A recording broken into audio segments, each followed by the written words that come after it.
Oru Small Mimicry Challenge.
Okay.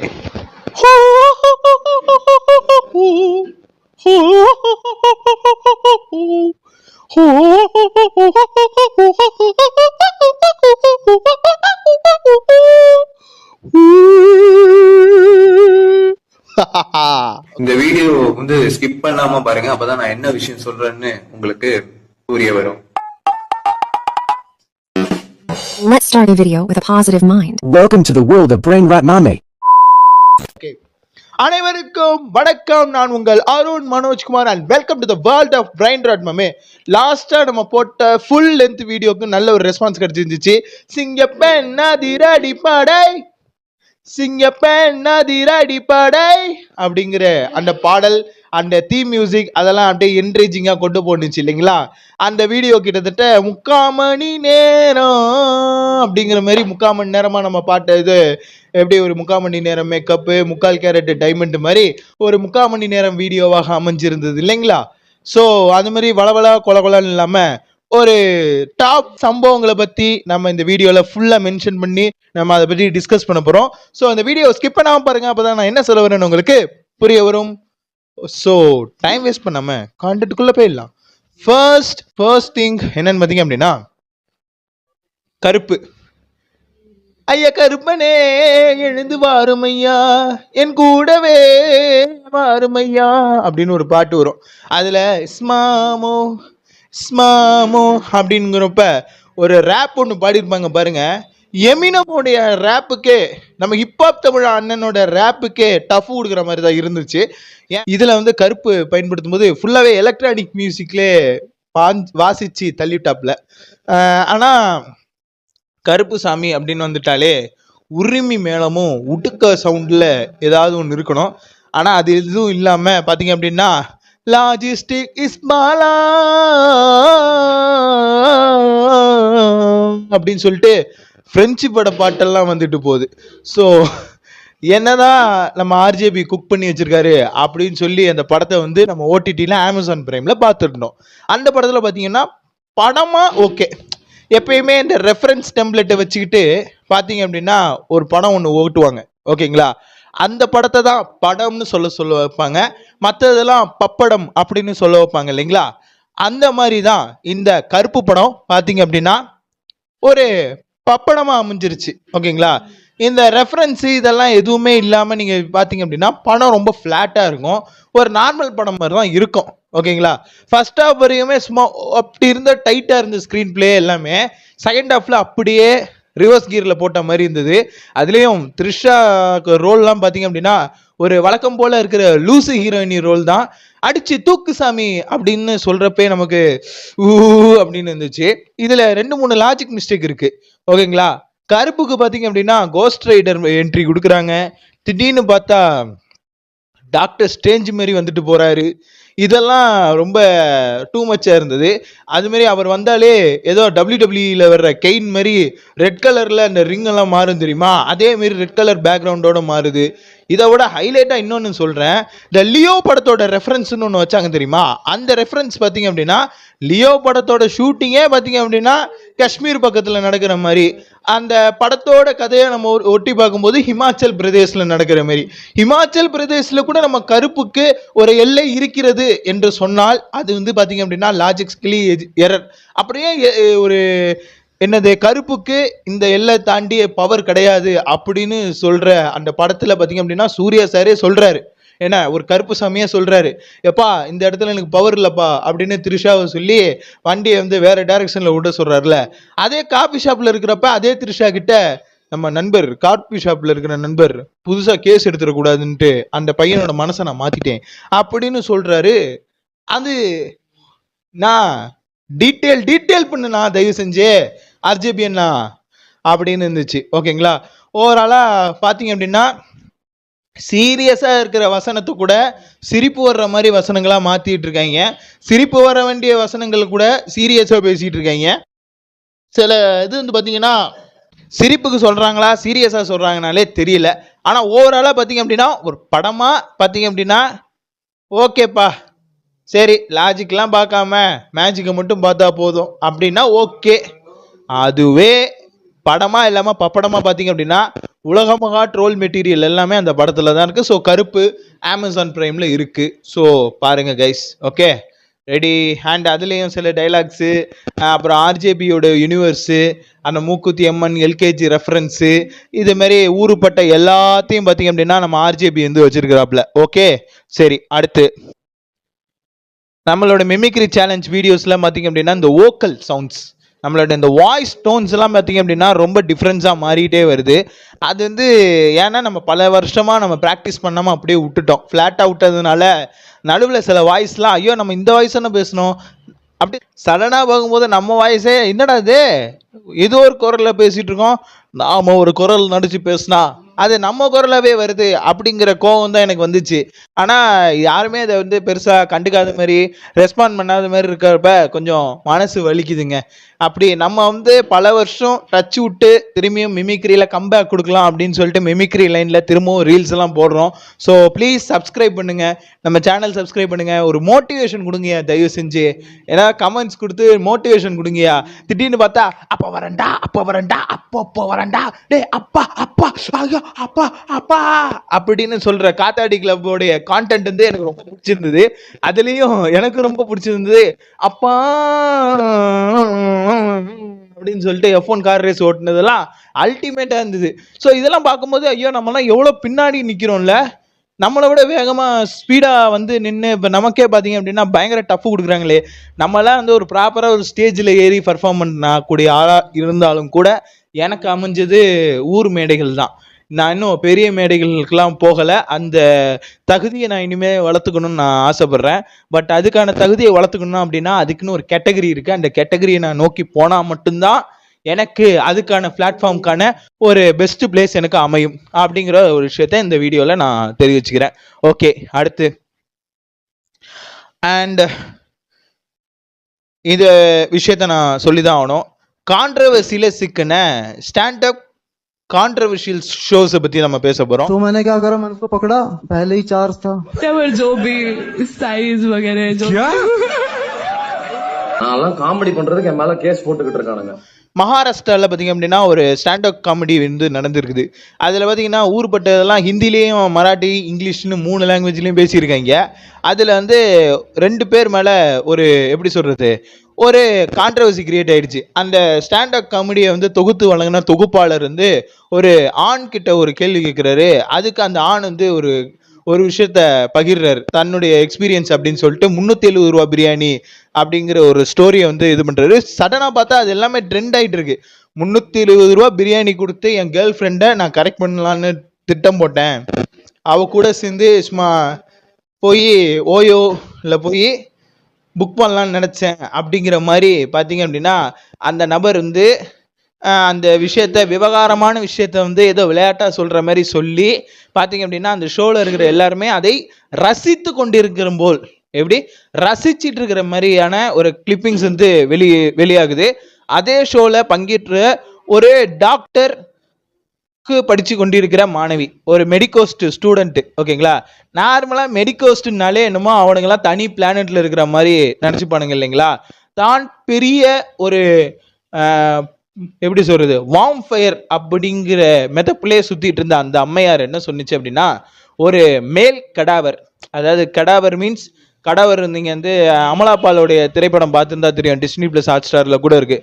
கடாவர்னா ஒன்றும் இல்லை, இந்த மாச்சுரிக்கு வைப்பாங்கல்ல பிணம், அந்த தான் கடாவர்னு சொல்லுவாங்க. அதாவது அது வந்து எஜுகேஷனல் பர்பஸ்க்காக மட்டும் பதப்படுத்தப்பட்ட உடல்.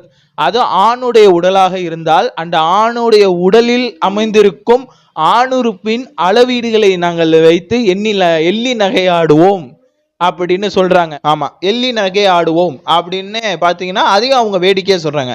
இது வந்து அந்த டைம்ல முடிஞ்சு போச்சுன்னு விட்டாக்க அதை நம்ம ஆள் வந்து சோஷியல் மீடியாவில் அப்லோட் பண்ணியிருக்காப்ல அந்த தொகுப்பாளர்.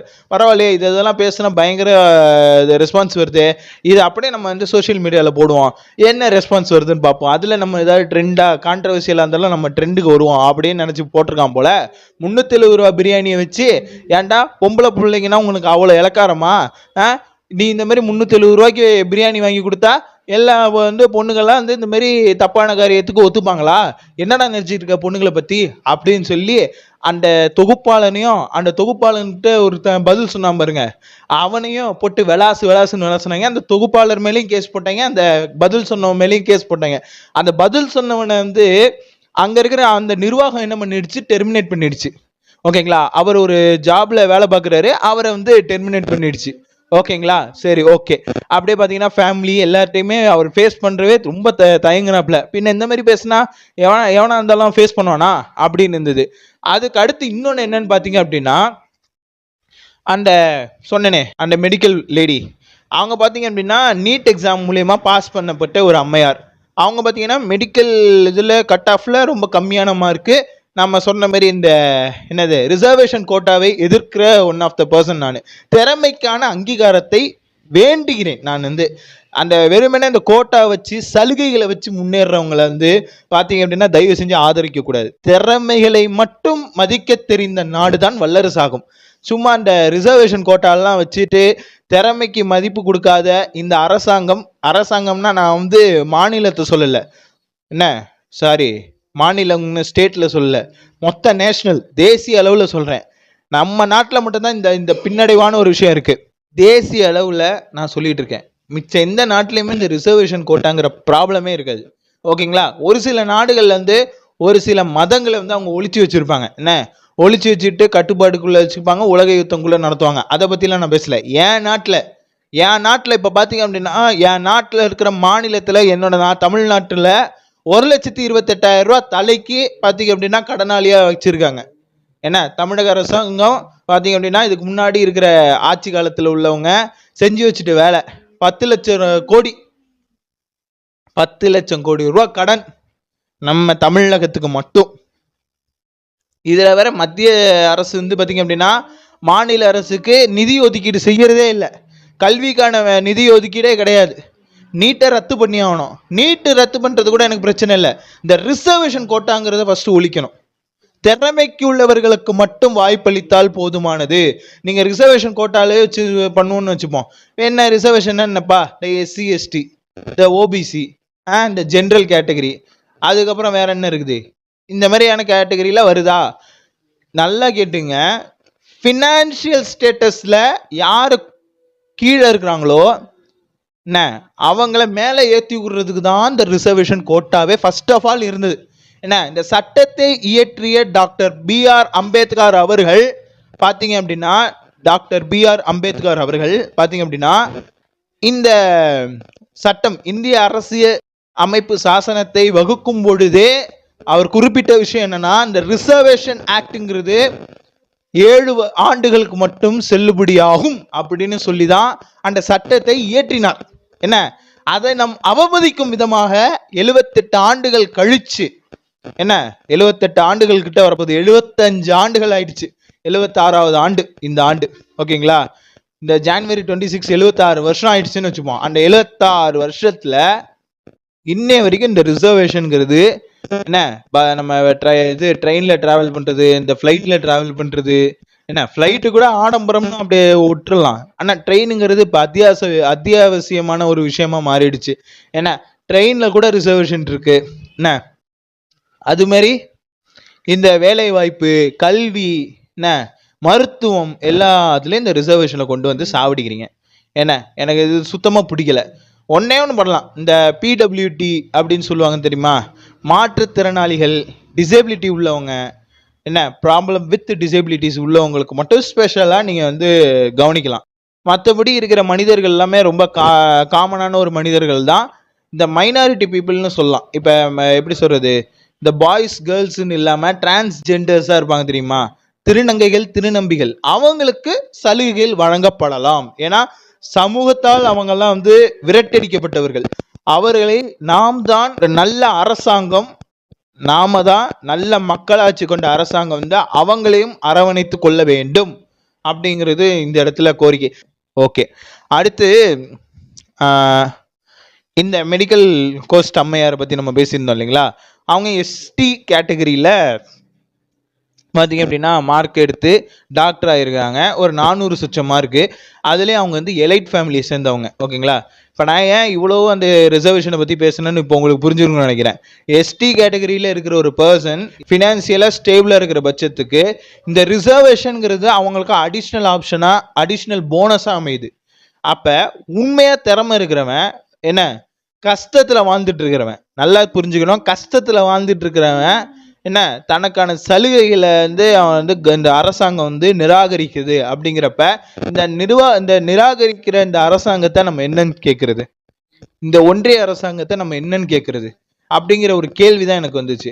அதுலேயும் இந்த அம்மா வந்து அப்படியே ஒரு டாக் ஷோவில் போய் பேசுது. என்ன இந்த மாதிரி வந்து ஒரு பிணத்தை, ஒரு ஆண் பிணத்தை, என்ன அந்த ஆண் பிணத்தில் இருக்கும் அந்த ஆண் குறியை வைத்து நாங்கள் எங்கள் தோழர்களோட தோழிகளுடன் நான் வந்து எள்ளி நகையாடிவோம், அதை நாங்கள் கமெண்ட் செய்து கிண்டல் செய்து நாங்கள் எங்களுக்குள் நகைத்து கொள்வோம் அப்படிங்கிறது வந்து ஒரு மருத்துவராக வந்து பேசுகிற பேச்சா? வருங்காலத்தில் மருத்துவராக பணிபுரியணும்னு இருக்கிறவங்களோட பேச்சா அப்படிங்கிறது? ஏன்னா டாக்டருங்கிறது எவ்வளோ பெரிய கனவுன்னு உங்களுக்கு தெரியும். எம்பிபிஎஸ் சீட்லாம் இப்போ ஒரு காலேஜில் எத்தனை கோடி ரூபாயில் வந்து பிஸ்னஸ் நடந்துகிட்டு இருக்குன்னு உங்களுக்கு தெரியும்.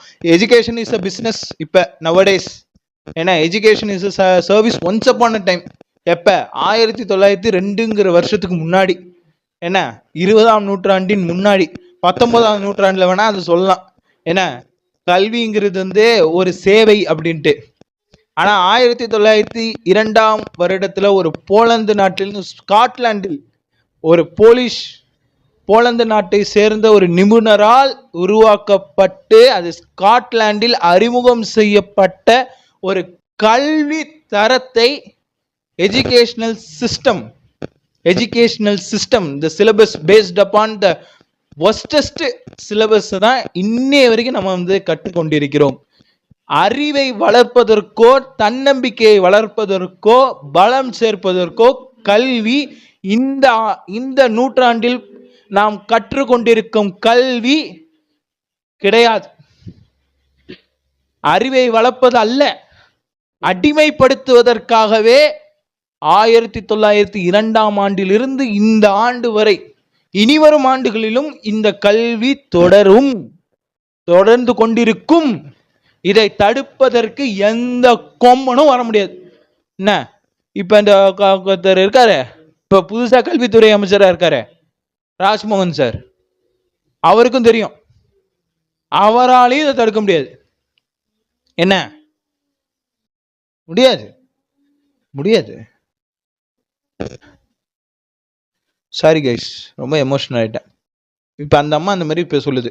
இப்போ இதே ஏஜ் ரிவர்ஸ் பண்ணி சொல்லுவோம். அந்த மெடிக்கோஸ்ட் அம்மையார் இருந்து ஒரு கடாவர், அதுவும் ஒரு ஆணுடைய பிண உடலை பார்த்து எள்ளி நகை ஆடுவோன்னு சொல்கிறாங்கன்னு வச்சுக்கோம். இப்போ அப்படியே ரிவர்ஸ் பண்ணுவோம். அப்படியே ஜெண்டர் ரிவர்ஸ் பண்ணுவோம். இந்த மாதிரி எங்களுக்கெல்லாம் வந்து ஒரு பெண்ணுடைய கடாவர் கிடைக்குது, ஒரு ஆண் மருத்துவ பயிலும் மாணவர் இதை வைத்து விமர்சித்தால், இதேபோல் விமர்சித்தால் இந்த சமூகம் அந்த ஆணை சும்மா விடுமா அப்படிங்கிற ஒரு கேள்வி. ஓகேங்களா. இதுதான் கான்செப்ட். இதுதான் நடந்துச்சு. இந்த 3 பேர் மேலேயும் வழக்கு பதிவு பண்ணப்பட்டிருக்கு. மகாராஷ்டிராவில் வந்து பார்த்தீங்க அப்படின்னா தக்க தண்டனையும் வழங்கிட்டாங்க. ரொம்ப சந்தோஷங்க. வடக்கில் கடுமையாக இருக்கு. ஓகே, அதே இதை நம்ம ஸ்டேட்லேயுமே நடக்குது. நம்ம ஆல்ரெடி ஃபயாஸ் ஹுசைனை பற்றி பேசிட்டோம் கைஸ். அவன் திருந்தன பாடா இல்லை. எலைட்டு தற்கூரி டேய் ஒரு விஷயத்துல நான் உன்னை அப்ரோச் பண்ணேன். எதுல?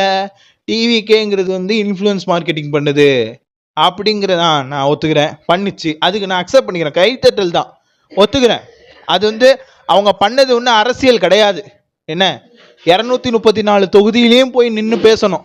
அதை விட்டுட்டு வெறும் மாநிலங்களில் மட்டும் மாவட்டங்களில் மட்டும் பேசிக்கிட்டு, அதுவும் ஒருத்தரை மட்டுமே வச்சு பேசிக்கிட்டு, அது வந்து ஏன்னா அரசியலுடைய டெபியூட்டன்ட்டுங்கிறனால அவங்க வந்து இன்னும் முறையான பாலிடிக்ஸை கற்றுக்கல. இனிமேல் தான் அவங்க கற்றுக்க போகிறாங்க. ஓகேவா? இனிமேல் தான் அவங்க கற்றுக்கவே போகிறாங்க. கட்சி ஆரம்பித்த 2 வருஷத்தில் வந்து 108 தொகுதியெல்லாம் ஜெயிக்கிறது சாதாரண விஷயம் இல்லை. என்ன அரசியல்லாம் முறையாக பண்ணியிருந்தா கூட இந்த இது வந்து 2 ஆட்சி தாண்டினதுக்கு அப்புறம் வேணால் இது பாசிபிளாக இருக்கலாம். ஆனால் 2 வருஷத்தில் நடக்கணும் அப்படின்னா இதுக்கு பொலிட்டிக்கலி மோதுறதை விட இன்ஃப்ளூயன்ஸ் தான் பண்ணணும். அதுக்கு இன்ஃப்ளூயன்ஸ் மார்க்கெட்டிங்கிற ஸ்ட்ராட்டஜி தான் அவங்க எடுத்துக்கிட்டாங்க. வெர்ச்சுவல் வாரியர்ஸ்னு ஒருத்தங்க தானாக உருவாங்கினாங்க. டிவிகே வந்துருச்சு. Appreciate that. பெரியாரை பற்றி என்னடா தப்பாக பேசுகிற? பெரியாரை பற்றி உனக்கு என்னடா தெரியும்? பெரியாருடைய சமூக சிந்தனையை பற்றி உனக்கு என்ன தெரியும்? பெரியாரை பற்றி பேச உனக்கு என்ன தகுதி இருக்கு? என்ன ஒரே ஒரு விஷயத்தில் சொல்லலாம்யா, திராவிடம்ங்கிற ஒரு போர்வைக்குள்ள ஒளிஞ்சுக்கிட்டு தான் கன்னடன் அப்படிங்கிறது தெலுங்கன், அவர் கன்னடனா தெலுங்கனான்னு இன்னி வரைக்கும் ஒரு டவுட்டு தான். என்ன காஸ்ட் படி பார்த்தீங்கன்னா நாயக்கருங்கிறாங்க. நாயக்கருங்கிறது தெலுங்கு கேஸ்ட் தான். ஆனால் அவரே வந்து பல மேடைகளில் கன்னடத்தன், நான் ஒரு கன்னடத்தன் அப்படிங்கிறாரு. ஓகேவா? இது வந்து ஒரு விவாதமாகவே வச்சுப்போம். ஆனால் திராவிடம்ங்கிற போர்வைக்குள்ளே ஒளிஞ்சிக்கிட்டு உட்காந்துருக்கிறாரு. அது வேணா நீ குறை சொல்லலாம். அதுக்கு உனக்கு அரசியல் அறிவு இருக்கணும். நான் அந்த காலேஜிலே படித்தவன், புரியுதா? அவரோட காலேஜில் இருந்தவன். என்ன எங்களுக்கும் நிறைய டிபேட்ஸ்லாம் வரும். நாங்களும் பொலிட்டிக்கல் அவேர்னஸ் உள்ள பசங்க தான். என்ன சரி, அடுத்து பெரியார் மேலே இன்னொரு குற்றச்சாட்டு என்ன?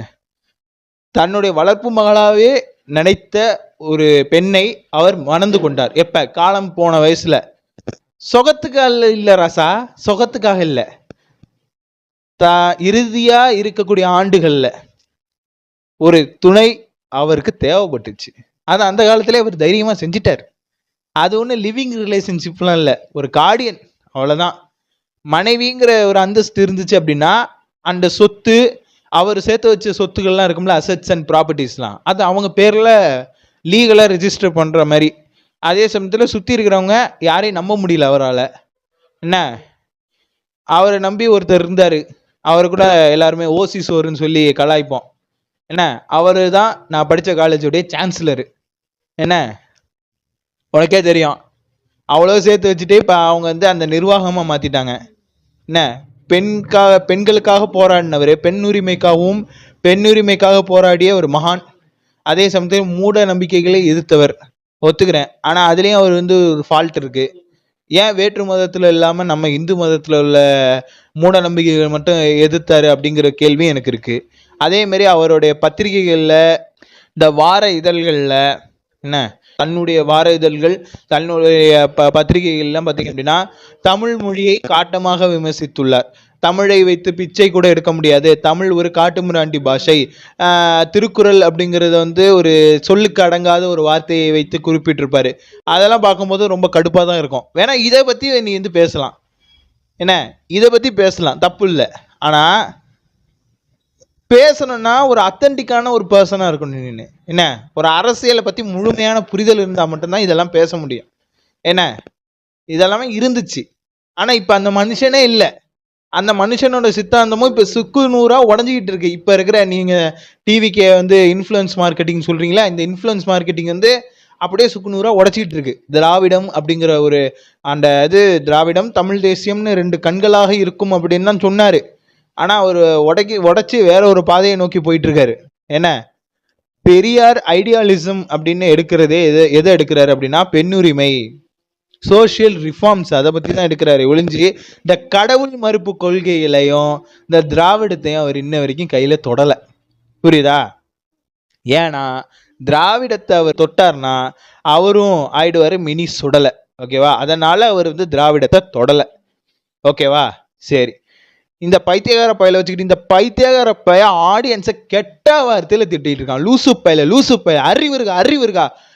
ஏன்டா அந்த ஆடியன்ஸை பார்த்து நான் கேட்குறேன். ஏன்னா இவனுக்கு என்ன மற்றவங்கள முட்டாளாக்கி அதில் சம்பாதிச்சிட்டு இருக்கான். காமெடியே பண்ண தெரியாத ஒருத்தன் உன்னை அப்யூஸ் பண்ணுறான், வார்த்தையால் பேசி உன்னை அப்யூஸ் பண்ணிட்டு இருக்கான். ஃபயாஸ் ஹுசேன் அப்படின்னு ஒருத்தன் ஒரு ஷோன்னா ஏன்னு போறீங்கல்ல. ஏன்டா பைத்தியக்காரங்களாடா நீங்களாம். அதுவும் ஆண் பெண் இருபாலருமே போறீங்க. அவன் கெட்ட வார்த்தையில் பேசுகிறான்டா. அதையும் நீ காசு கொடுத்துக்கிட்டு ஏக்க பக்கன்னு சிரிச்சு நிற்கிற.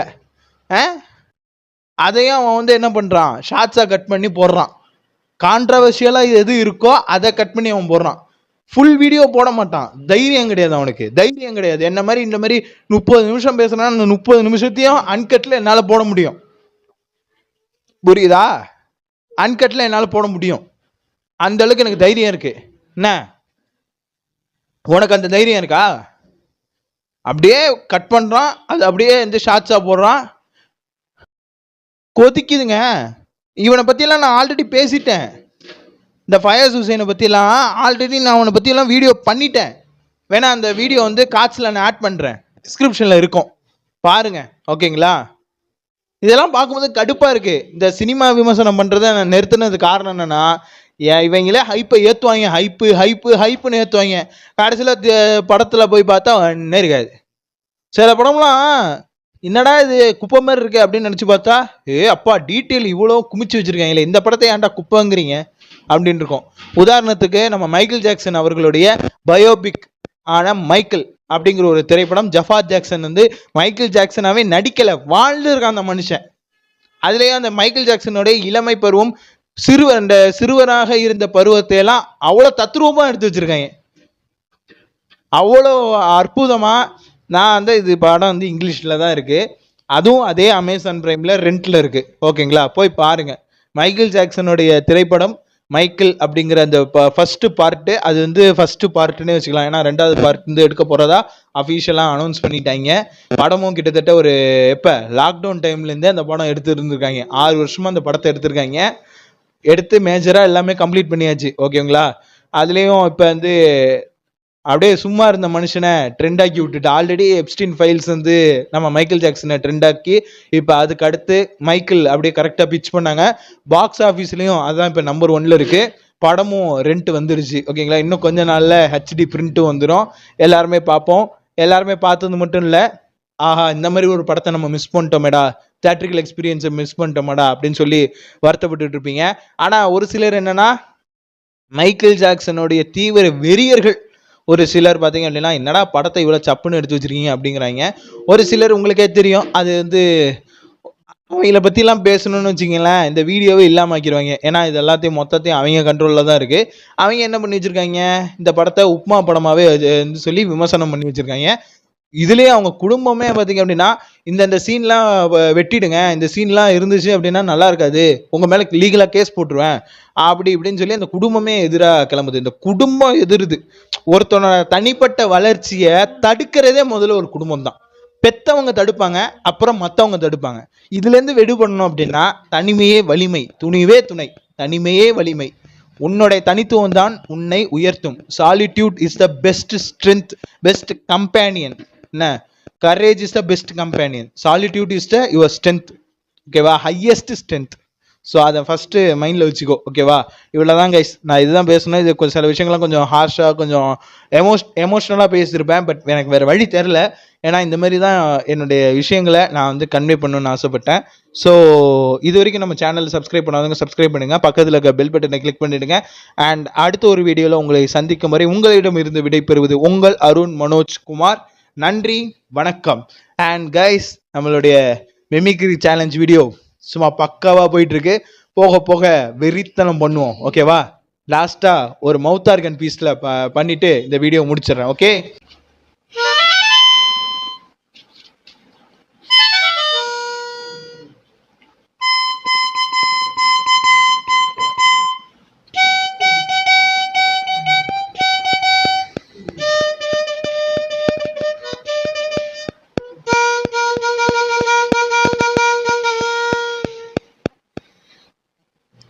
அவ்வளவுதான் நண்பா.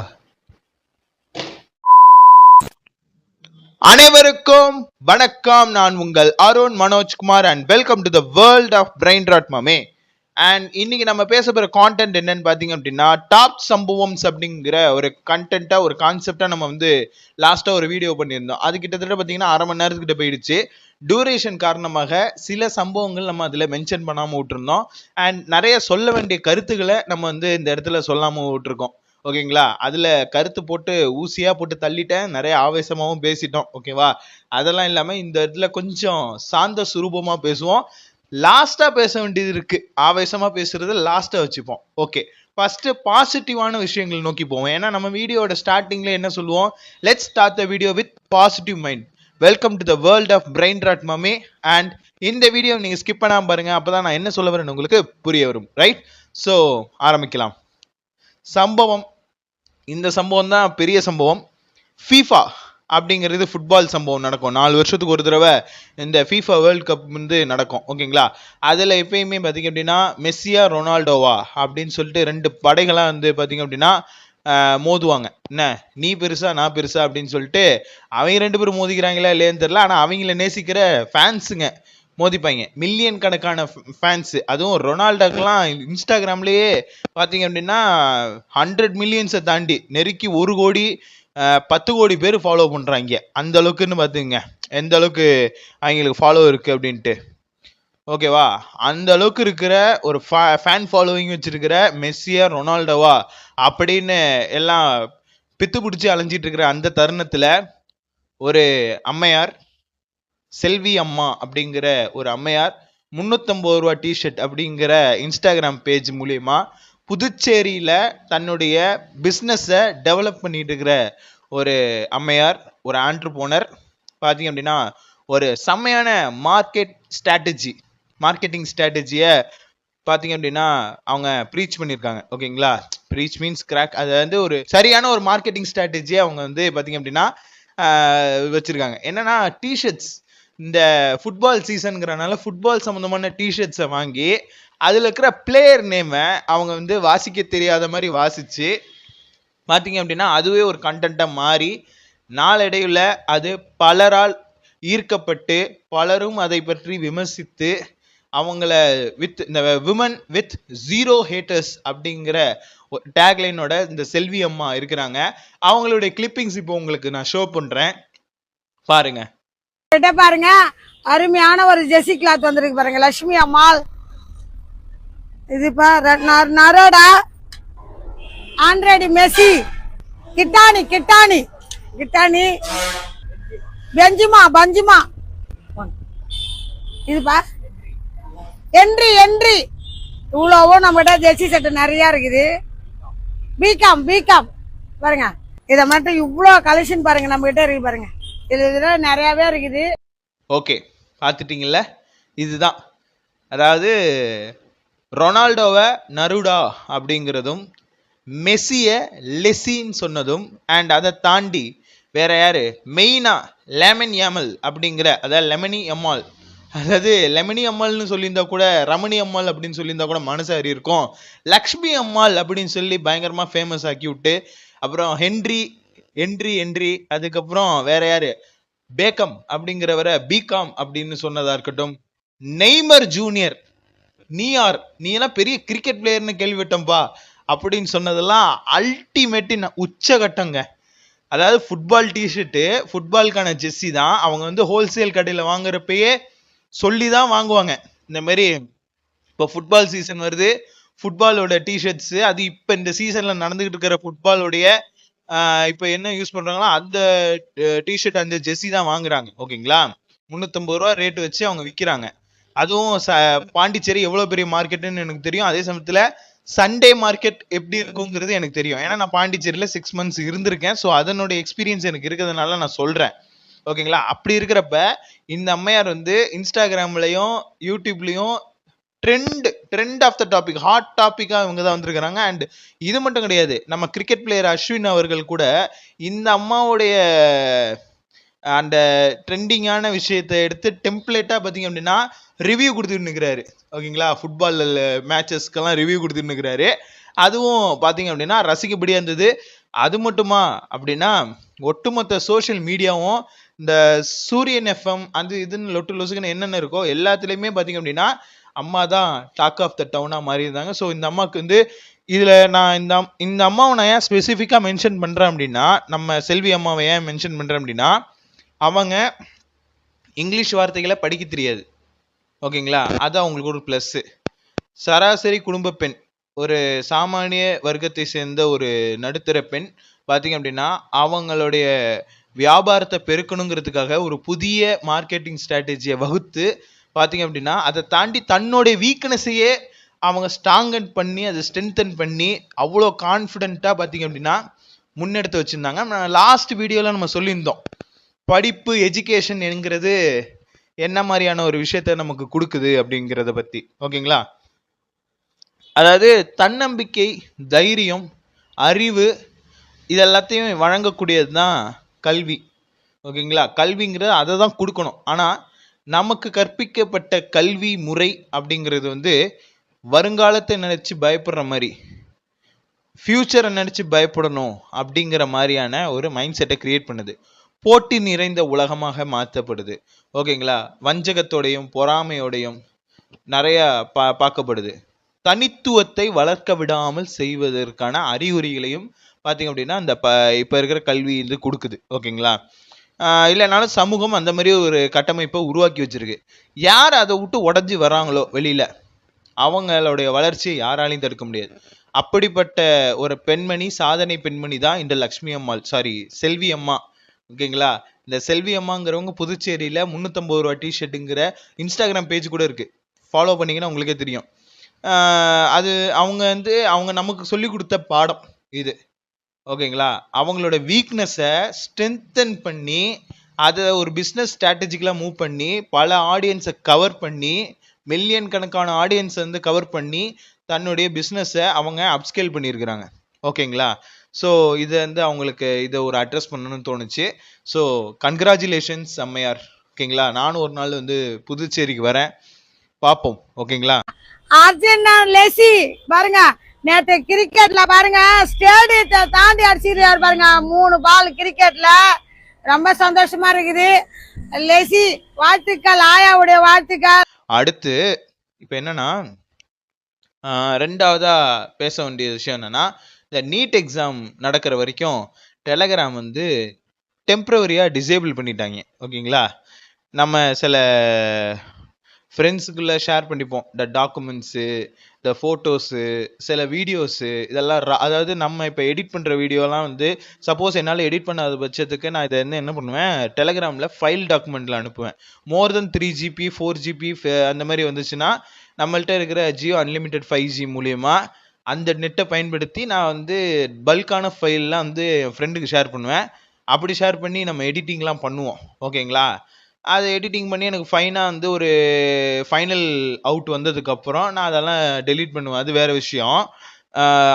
அப்படியெல்லாம் நம்ம பண்ணுறது வந்து இடைக்காலத்தில் பார்த்திங்க அப்படின்னா தடைப்பட்டு போனது நினச்சி கொஞ்சம் மனம் வருத்தம். அது மட்டும் கிடையாது, நம்மலாம் முன்ன மாதிரிலாம் சினிமா வந்து டவுன்லோட் பண்ணி பார்க்குறது அப்படியெல்லாம் கிடையாது. ஸ்ட்ரைட்டாக ஓடிடியில் பார்த்துடுறது. ஓகேங்களா, ஸ்ட்ரைட்டாக ஓடிடியில் பார்த்துடுறது, இல்லை அதுக்கு லீகலான வெப்சைட்டில் போய் பார்க்குறது. கொஞ்சம் காசு செலவானாலும் பரவாயில்ல, நம்ம பார்க்கணும்னு நினச்சது பார்க்கணும், அவ்வளோதான் நம்மளோட இது. ஓகேங்களா, அந்த மாதிரி நம்ம வந்து பூப்பாதையை நோக்கி நம்ம போயிட்டோம். முன்னாடி சிங்கப்பாதையில் இருந்தோம், இப்போ பூப்பாதையை நோக்கி போயிட்டுருக்கோம். ஆனால் டெலகிராம் வந்து இப்போ முடங்கி போயிருக்கிறது கொஞ்சம் வருத்தமாக இருக்குது. ஏன்னு சொல்லிடுறேன், நீட் எக்ஸாம் இப்போ நடந்துகிட்டு இருக்கு. நீட்டு தேவையா தேவை இல்லையா அப்படிங்கிறத பற்றி விவாதத்துக்குள்ளே வரல. என்ன கேட்டால் நான் என்ன சொல்லுவேன், எஜுகேஷன் சிஸ்டமே மாற்றணும். என்ன, பேசிக்காக இருக்கிற எஜுகேஷன் சிஸ்டத்தையே மாற்றணும். என்ன, அதுவே முதல்ல மாற்றாமல் இன்னும் வச்சுருக்காங்க. அடிமைப்படுத்துறதுக்கான கல்வி முறையை தான் இன்னும் வச்சுருக்காங்க. அப்படிங்கிறப்ப ஒரு மருத்துவர் நேஷ்னல் லெவல் எலிஜிபிலிட்டி டெஸ்ட்டுன்னு சொல்லக்கூடிய நீட்டை பார்த்தீங்க அப்படின்னா national national level entry eligibility டெஸ்ட்டுன்னு வச்சுக்கோங்க. நீட்டுங்கிறது கிட்டத்தட்ட அந்த மாதிரி அப்ரிவேஷன் தான் வரும். அந்த எக்ஸாம் நடத்தணும் அப்படின்னா என்செட், ஓகே, நேஷ்னல் லெவல் சிலபஸ்ன்னு சொல்லக்கூடிய சிபிஎஸ்சி சென்ட்ரல் போர்டு சிலபஸை தான் வந்து பார்த்திங்க அப்படின்னா அவங்க ப்ரீச் பண்ணுவாங்க. ஆனால் இதில் வந்து என்னென்னா, நம்ம தமிழ்நாட்டில் பொறுத்த வரைக்கும் ஸ்டேட் போர்ட் சிலபஸ் தான் மோஸ்ட் ஆஃப் ஆல் இருக்கும். ஏதாவது ரேர் த கேஸ் தான் வந்து சிபிஎஸ்சின்னு சொல்லி கட்டிக்கிட்டு அழுவாங்க. ஓகேவா, அப்படி இருக்கிறப்ப பார்த்திங்க அப்படின்னா அந்த எக்ஸாம் வந்து காம்ப்ளிகேட்டடாலாம் இருக்குமா அப்படின்னா எனக்கு அதுல தெரியல. ஏன்னா அதுல இருக்கிற சிலபஸ் ரொம்ப பேசிக்கா சிம்பிளான இதுதான். பயாலஜில 2 paper, botany zoology, physics chemistry. ஓகேங்களா, இதுதான் இந்த 4 பேப்பர் தான். 180 கேள்விகள் தான். 180 கேள்விக்கு ஒரு கேள்விக்கு 4 மார்க்குங்கிற கணக்குக்கு 720 மார்க் எடுக்கணும். 2023ஆம் ஆண்டு காலகட்டத்திலே பிரபஞ்சன் அப்படிங்கிற ஒருத்தர் பாத்தீங்க அப்படின்னா 2023-24 அந்த காலகட்டத்திலே பாத்தீங்க அப்படின்னா பிரபஞ்சன் அப்படிங்கிற ஒருத்தர் வந்து பாத்தீங்க அப்படின்னா ஃபர்ஸ்ட் டைம் 720க்கு 720 வந்து பாத்தீங்க அப்படின்னா அவர் வந்து அதை அச்சீவ் பண்ணிட்டாரு. நம்ம தமிழ்நாடு தான். ஆனா யாருமே அதை பாராட்டி யாரும் அதை அட்ரஸ் பண்ணி, ஏன் நம்ம ஈவன் இப்ப சிஎம் சாரா இருக்காரு, ஆனா அன்னைக்கு வந்து விஜய் மக்கள் இயக்கம்ங்கிற இயக்கத்தின் தலைவராக இருந்து அவர் முன்னெடுத்து வச்சு பாத்தீங்க அப்படின்னா அந்த பையனுக்கு பாராட்டு தெரிவிக்கல. ஆனா மாறாக என்ன பண்ணாங்க அப்படின்னா 600க்கு 600 மதிப்பெண் எடுத்த ஒரு பெண்மணி ஸ்கூல் பள்ளி மாணவியாக இருந்தாங்க. இப்ப காலேஜ் படிக்கிறாங்க போல.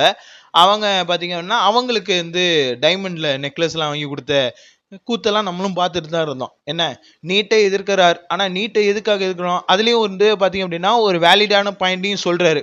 இந்த மாதிரி 1983-87 அந்த அந்த பீரியட்ல நம்ம இந்திரா காந்தி அம்மையார் இருக்காங்க தெரியுமா, முன்னாள் பிரதமராக இருந்த நம்ம இந்திரா காந்தி அம்மையார் வந்து ஒரு விஷயம் பண்ணாங்க. கல்விங்கிறது வந்து மாநிலத்தோடைய தேர்வுகள் இருக்கக்கூடாது, மத்திய அளவு தேர்வுல தான் இருக்கணும் அப்படின்னு சொல்லிட்டு அப்படி பண்ண. அந்த இல்லாம பழையபடி மாநில இதுக்கு பட்டியலுக்கு மாத்தினாங்க அப்படின்னா நீட் எக்ஸாமே தேவையில்லை.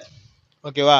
ஆனா இதுல என்ன பிரச்சனை இருக்கு, இந்த பிரைவேட் காலேஜஸ்ல இருக்கிற பிசினஸ் இருக்கு தெரியுமா, இவ்வளோ லட்சம் கட்டினாதான் இந்த சீட்டு அப்படின்னு சொல்லி அந்த பிசினஸ் முடங்கணுங்கிற ஒரே நல்ல நோக்கத்தோட தான் இந்த நீட்டுங்கிறது வந்து கொண்டு வந்தாங்க. ஆனா அந்த நீட்டுங்கிறது கட் ஆஃப் பேசிஸ்ல வர்றப்ப எஃபோர்ட் எடுத்து நல்லா படிச்சிருந்தவனு கூட பாத்தீங்க அப்படின்னா ஏமாத்துது இந்த நீட்டு.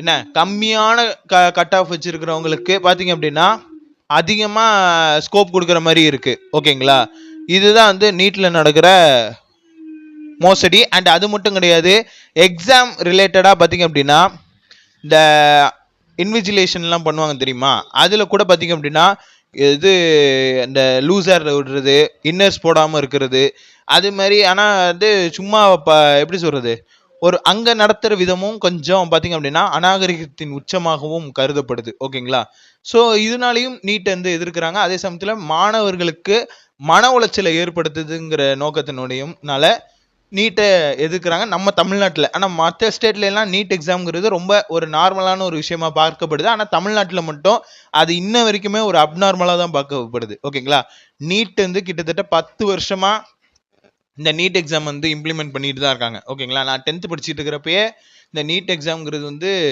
அமலாக்கத்துக்குள்ள வந்துருச்சு. 11வது ஆண்டு, அதாவது 11ஆம் வகுப்பு வந்து பப்ளிக் அப்படிங்கிறது 2017க்கு அப்புறம் தான் அது நடைமுறைக்குள்ள கொண்டு வரப்பட்டது. இதெல்லாம் எங்க ஜென்ரேஷன் 2000, 2001, 2002ங்கிற இந்த 3 வருஷத்துல பிறந்தவங்க அன்லக்கி அப்படின்னு சொல்லலாம். என்னன்னா 10th படிக்கும்போது சிலபஸை மாத்தினாங்க. 10th நாங்க முடிச்சோம் 2017 வருஷம் முடிகிறப்ப முடிச்சுட்டு 2017 நாங்க எங்களுக்கு 11th வந்து என்னன்னா பப்ளிக் எக்ஸாம்ட்டாங்க. அப்ப 10th உடைய சிலபஸ் மாறிடுச்சு, ப்ளூ பிரிண்ட் எல்லாமே மாறிடுச்சு. அப்ப 10th 11th 12th 3 வருஷமா நாங்க பப்ளிக் எழுதணும். ஓகேங்களா, சரி காலேஜுக்குள்ள போனோம். காலேஜுக்குள்ள போனோடனே ஒரு வருஷம் சூப்பரா போனுச்சு. அப்படியே பார்த்தா COVID-19 வந்துச்சு. COVID-19 வந்தோடனே லாக்டவுன் வந்துச்சு. லாக்டவுன்லேயே 2.0 3.0ன்னு என்னென்னமோ லாக்டவுன் வந்துச்சு. அதையெல்லாம் தாண்டி வந்து சரி வேலைக்கு போய் சேரலான்னு பார்த்தா எக்ஸ்பீரியன்ஸ் பண்ணும், ஸ்கில்லு டெவலப் பண்ணும். சரி ஸ்கில்லை நான் டெவலப் பண்ணி ஸ்கில்லை இவ்வளோ இந்த ஸ்கில் வச்சிருக்கேன் அப்படின்னா இந்த ஸ்கில் இருக்கிறவங்க எங்களுக்கு தேவையில்லை, எங்களுக்கு ஏஐ இருக்கு, நாங்கள் ஏஐ வச்சு நாங்கள் எங்களை அச்சீவ் பண்ணிப்போம் அப்படின்னு சொல்லிட்டு வேலையில எல்லாத்துலேயுமே ஏஐ உள்ள புகுத்திட்டான். சரி, அதை மீறிய நான் வேற ஃபீல்டில் நோக்கி போனோம் அப்படின்னு பார்த்தா செட்டில் ஆயிட்டேன். சேலரி கம்மியா இருக்கு, ஆனா இருக்கிற எல்லா விலைவாசியும் அதிகமாயிடுச்சு. குறிப்பா தங்கம் வெள்ளி எல்லாமே பாத்தீங்க அப்படின்னா விலைவாசி அதிகமாயிடுச்சு. ஓகேங்களா, இதெல்லாமே பாத்தீங்க அப்படின்னா அடுக்கடுக்கா நடக்குது. சரி, இப்ப கல்யாணம் ஆகிற வயசு வந்துருச்சு. இப்ப கல்யாணம்னு சொல்லி ஒரு பொண்ணை நம்ம லவ் பண்ணோமோ இல்ல ஏதாவது பண்ணணும்னா கூட இப்ப இருக்கிற ரிலேஷன்ஷிப் டாக்ஸிக்கா இருக்கு. இப்ப இருக்கிற விமன்ஸோடைய நீட் அதிகமாயிடுச்சு. அதுவும் நான் தனியா தான் இருப்பேன், வெளி உலகத்துக்கு நான் ஒரு இண்டிபெண்டன்ட் உமன் சொல்லிட்டு ஒரு கட்டமைப்பு ஒரு கோர்ட்டு சேம்பர்ல ஏறப்ப அந்த நீதிமன்றத்துடைய வளாகத்தில் நுழையும் பொழுது எனக்கு நீதி வேண்டும் நீதி வேண்டும் நீதி வேண்டும்னு கண்ணகி போல சிலம்பை கையில் வைத்துக்கொண்டு சிலப்பதிகாரம் பண்ணிட்டு இருக்கிறாங்க. சரி, கல்யாணம் பண்ணணுங்கிற ஆசை வர்றதுக்கு பார்த்தீங்க அப்படின்னா நிறைய விவாகரத்து வந்து பார்த்தீங்க அப்படின்னா அடுக்கு அடுக்கா வந்து விவாகரத்து பீக்ல போயிட்டு இருக்குது. இப்படி இருக்கிறப்ப உள்ளத்திலே ஒரு கேவலமான பிறவியா நாங்க வாழ்ந்துகிட்டு இருக்கோம். இந்த கேவலமான பிறவிக்கு எப்பதான் மோட்சம் கிடைக்க போகுதுன்னு எனக்கு தெரியல. ஓகேங்களா? சரி, இதெல்லாமே நம்ம பேசியாச்சு. பார்ப்போம் என்ன நடக்குதுன்னு பார்ப்போம். உலக நடப்ப நம்ம ரியாலிட்டியை சொல்றோம். நம்ம வந்து இந்த திரைமுகத்தை பார்த்துக்கிட்டு இந்த கிரிக்கெட் விளையாடுறது, ஃபுட்பால் விளையாடுறது, என்ன போனோகிராஃபிக்கு அடிக்ட் ஆகுறது, இதை மாதிரி தேவையில்லாத விஷயங்களுக்கு நம்ம அடிமைப்பட்டு இருக்கிறதுனால தான் நம்மளால முன்னேற முடியல. ஆனா இதை கொடுக்குற அமெரிக்கா முன்னேறிட்டு எந்த அளவுக்கு முன்னேறி இருக்கு அப்படின்னா, இலான் மஸ்க்னு ஒருத்தர் இருக்கா தெரியுமா? எக்ஸ் தளம், அதுக்கு இப்போ அவர் தான் வந்து நிறுவனராக இருக்காரு, சிஇஓவா இருக்காரு எக்ஸ் நிறுவனத்துடைய. அதுல பாத்தீங்க அப்படின்னா என்னென்ன ஊக்குவிச்சாரு அவரு அப்படிங்கிறது உங்களுக்கு தெரியும். போனோகிராஃபி வெப்சைட்லாம் வந்து லீகலாவே பாத்தீங்க அப்படின்னா அவர் வந்து அதை ஆக்சஸ் பண்ற மாதிரி செட் பண்ணி வச்சிருந்தாரு.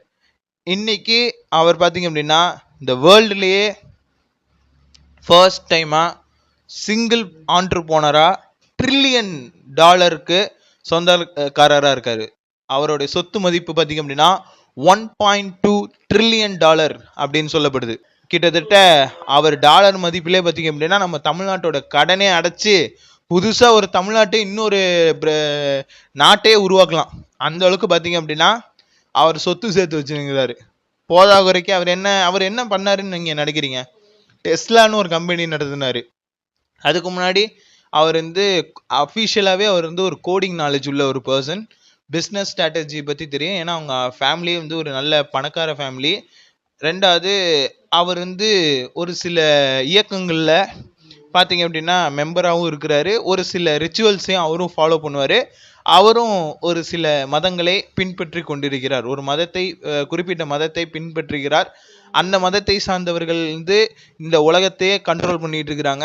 அது மட்டும் கிடையாது, பெரிய பெரிய சாதனையாளர்கள், பல விருதுகள் வாங்கிய அறிஞர்கள், நம்மள ரொம்ப பரிச்சயமானவங்களே பார்த்தீங்க அப்படின்னா அந்த மதத்தை சார்ந்தவர்கள் தான். ஓகேங்களா? இப்போ ஒன்றும் இல்லைங்க, நம்ம இந்தியாவுடைய நேஷனல் எம்பளம் இருக்கு இல்லைங்களா, அசோக சக்கரான்னு சொல்லிட்டு இருக்குன்னு தெரியுமா? அசோக சக்கராங்கிறது அந்த பில்லர்ல இருக்கிற சக்கரா தான். அசோக பில்லர்னு ஒன்று இருக்கும், 4 சிங்கம் இருக்கும். ஓகேவா? அசோக பில்லர்ல 4 சிங்கம் இருக்கும். அதுல 3 சிங்கம் தான் நமக்கு தெரியும். 4வதா ஒரு சிங்கம் யாருக்குமே தெரியாது. என்ன, அந்த 4வது சிங்கமா செயல்படுறவங்க தான் அப்படி ஒரு மதத்தை சார்ந்தவர்கள் தான். அது என்னன்னு உங்களுக்கு புலப்பட்டுச்சு அப்படின்னா அதை கமெண்ட்ல மென்ஷன் பண்ணுங்க. நம்ம அதை பத்தி நம்ம பிரீஃபாவே எக்ஸ்பிளைன் பண்ணுவோம். ஓகேங்களா? சரி, அடுத்து இப்ப இன்னொரு விஷயம், நம்ம அனிருத் அவர்களுடைய அரவிந்த் சாங்கை பற்றி நம்ம பேச போகிறோம். அவருடைய ஃப்ரெண்ட் அரவிந்த் அப்படிங்கிறவருக்கு டெடிகேட் பண்ணுற விதமாக பார்த்தீங்க அப்படின்னா அந்த சாங்கை வந்து தன்னுடைய ஓன் ரெக்கார்ட் லேபிளில் மியூசிக்கல் ரெக்கார்ட் லேபிளில் அவர் வந்து ஜூன் மாதம் 14ஆம் தேதி இந்த பாட்டை வந்து வெளியிடுறாரு. ஓகேங்களா? லிரிசிஸ்ட் பார்த்தீங்கன்னா சூப்பர் சுப்பு அவருடைய லிரிக்ஸில் அனிருத் அவர்கள் பாடி இசையமைத்து, ஏன் அந்த இதில் நடன காட்சியாக கூட ஒரு வீடியோ வெளியிட்டாங்க. அதுலேயே நடனம்லாம் சூப்பராக டான்ஸ் ஆடி இருப்பாப்புல. ஓகேங்களா? இது மாதிரிலாம் இருந்துச்சு.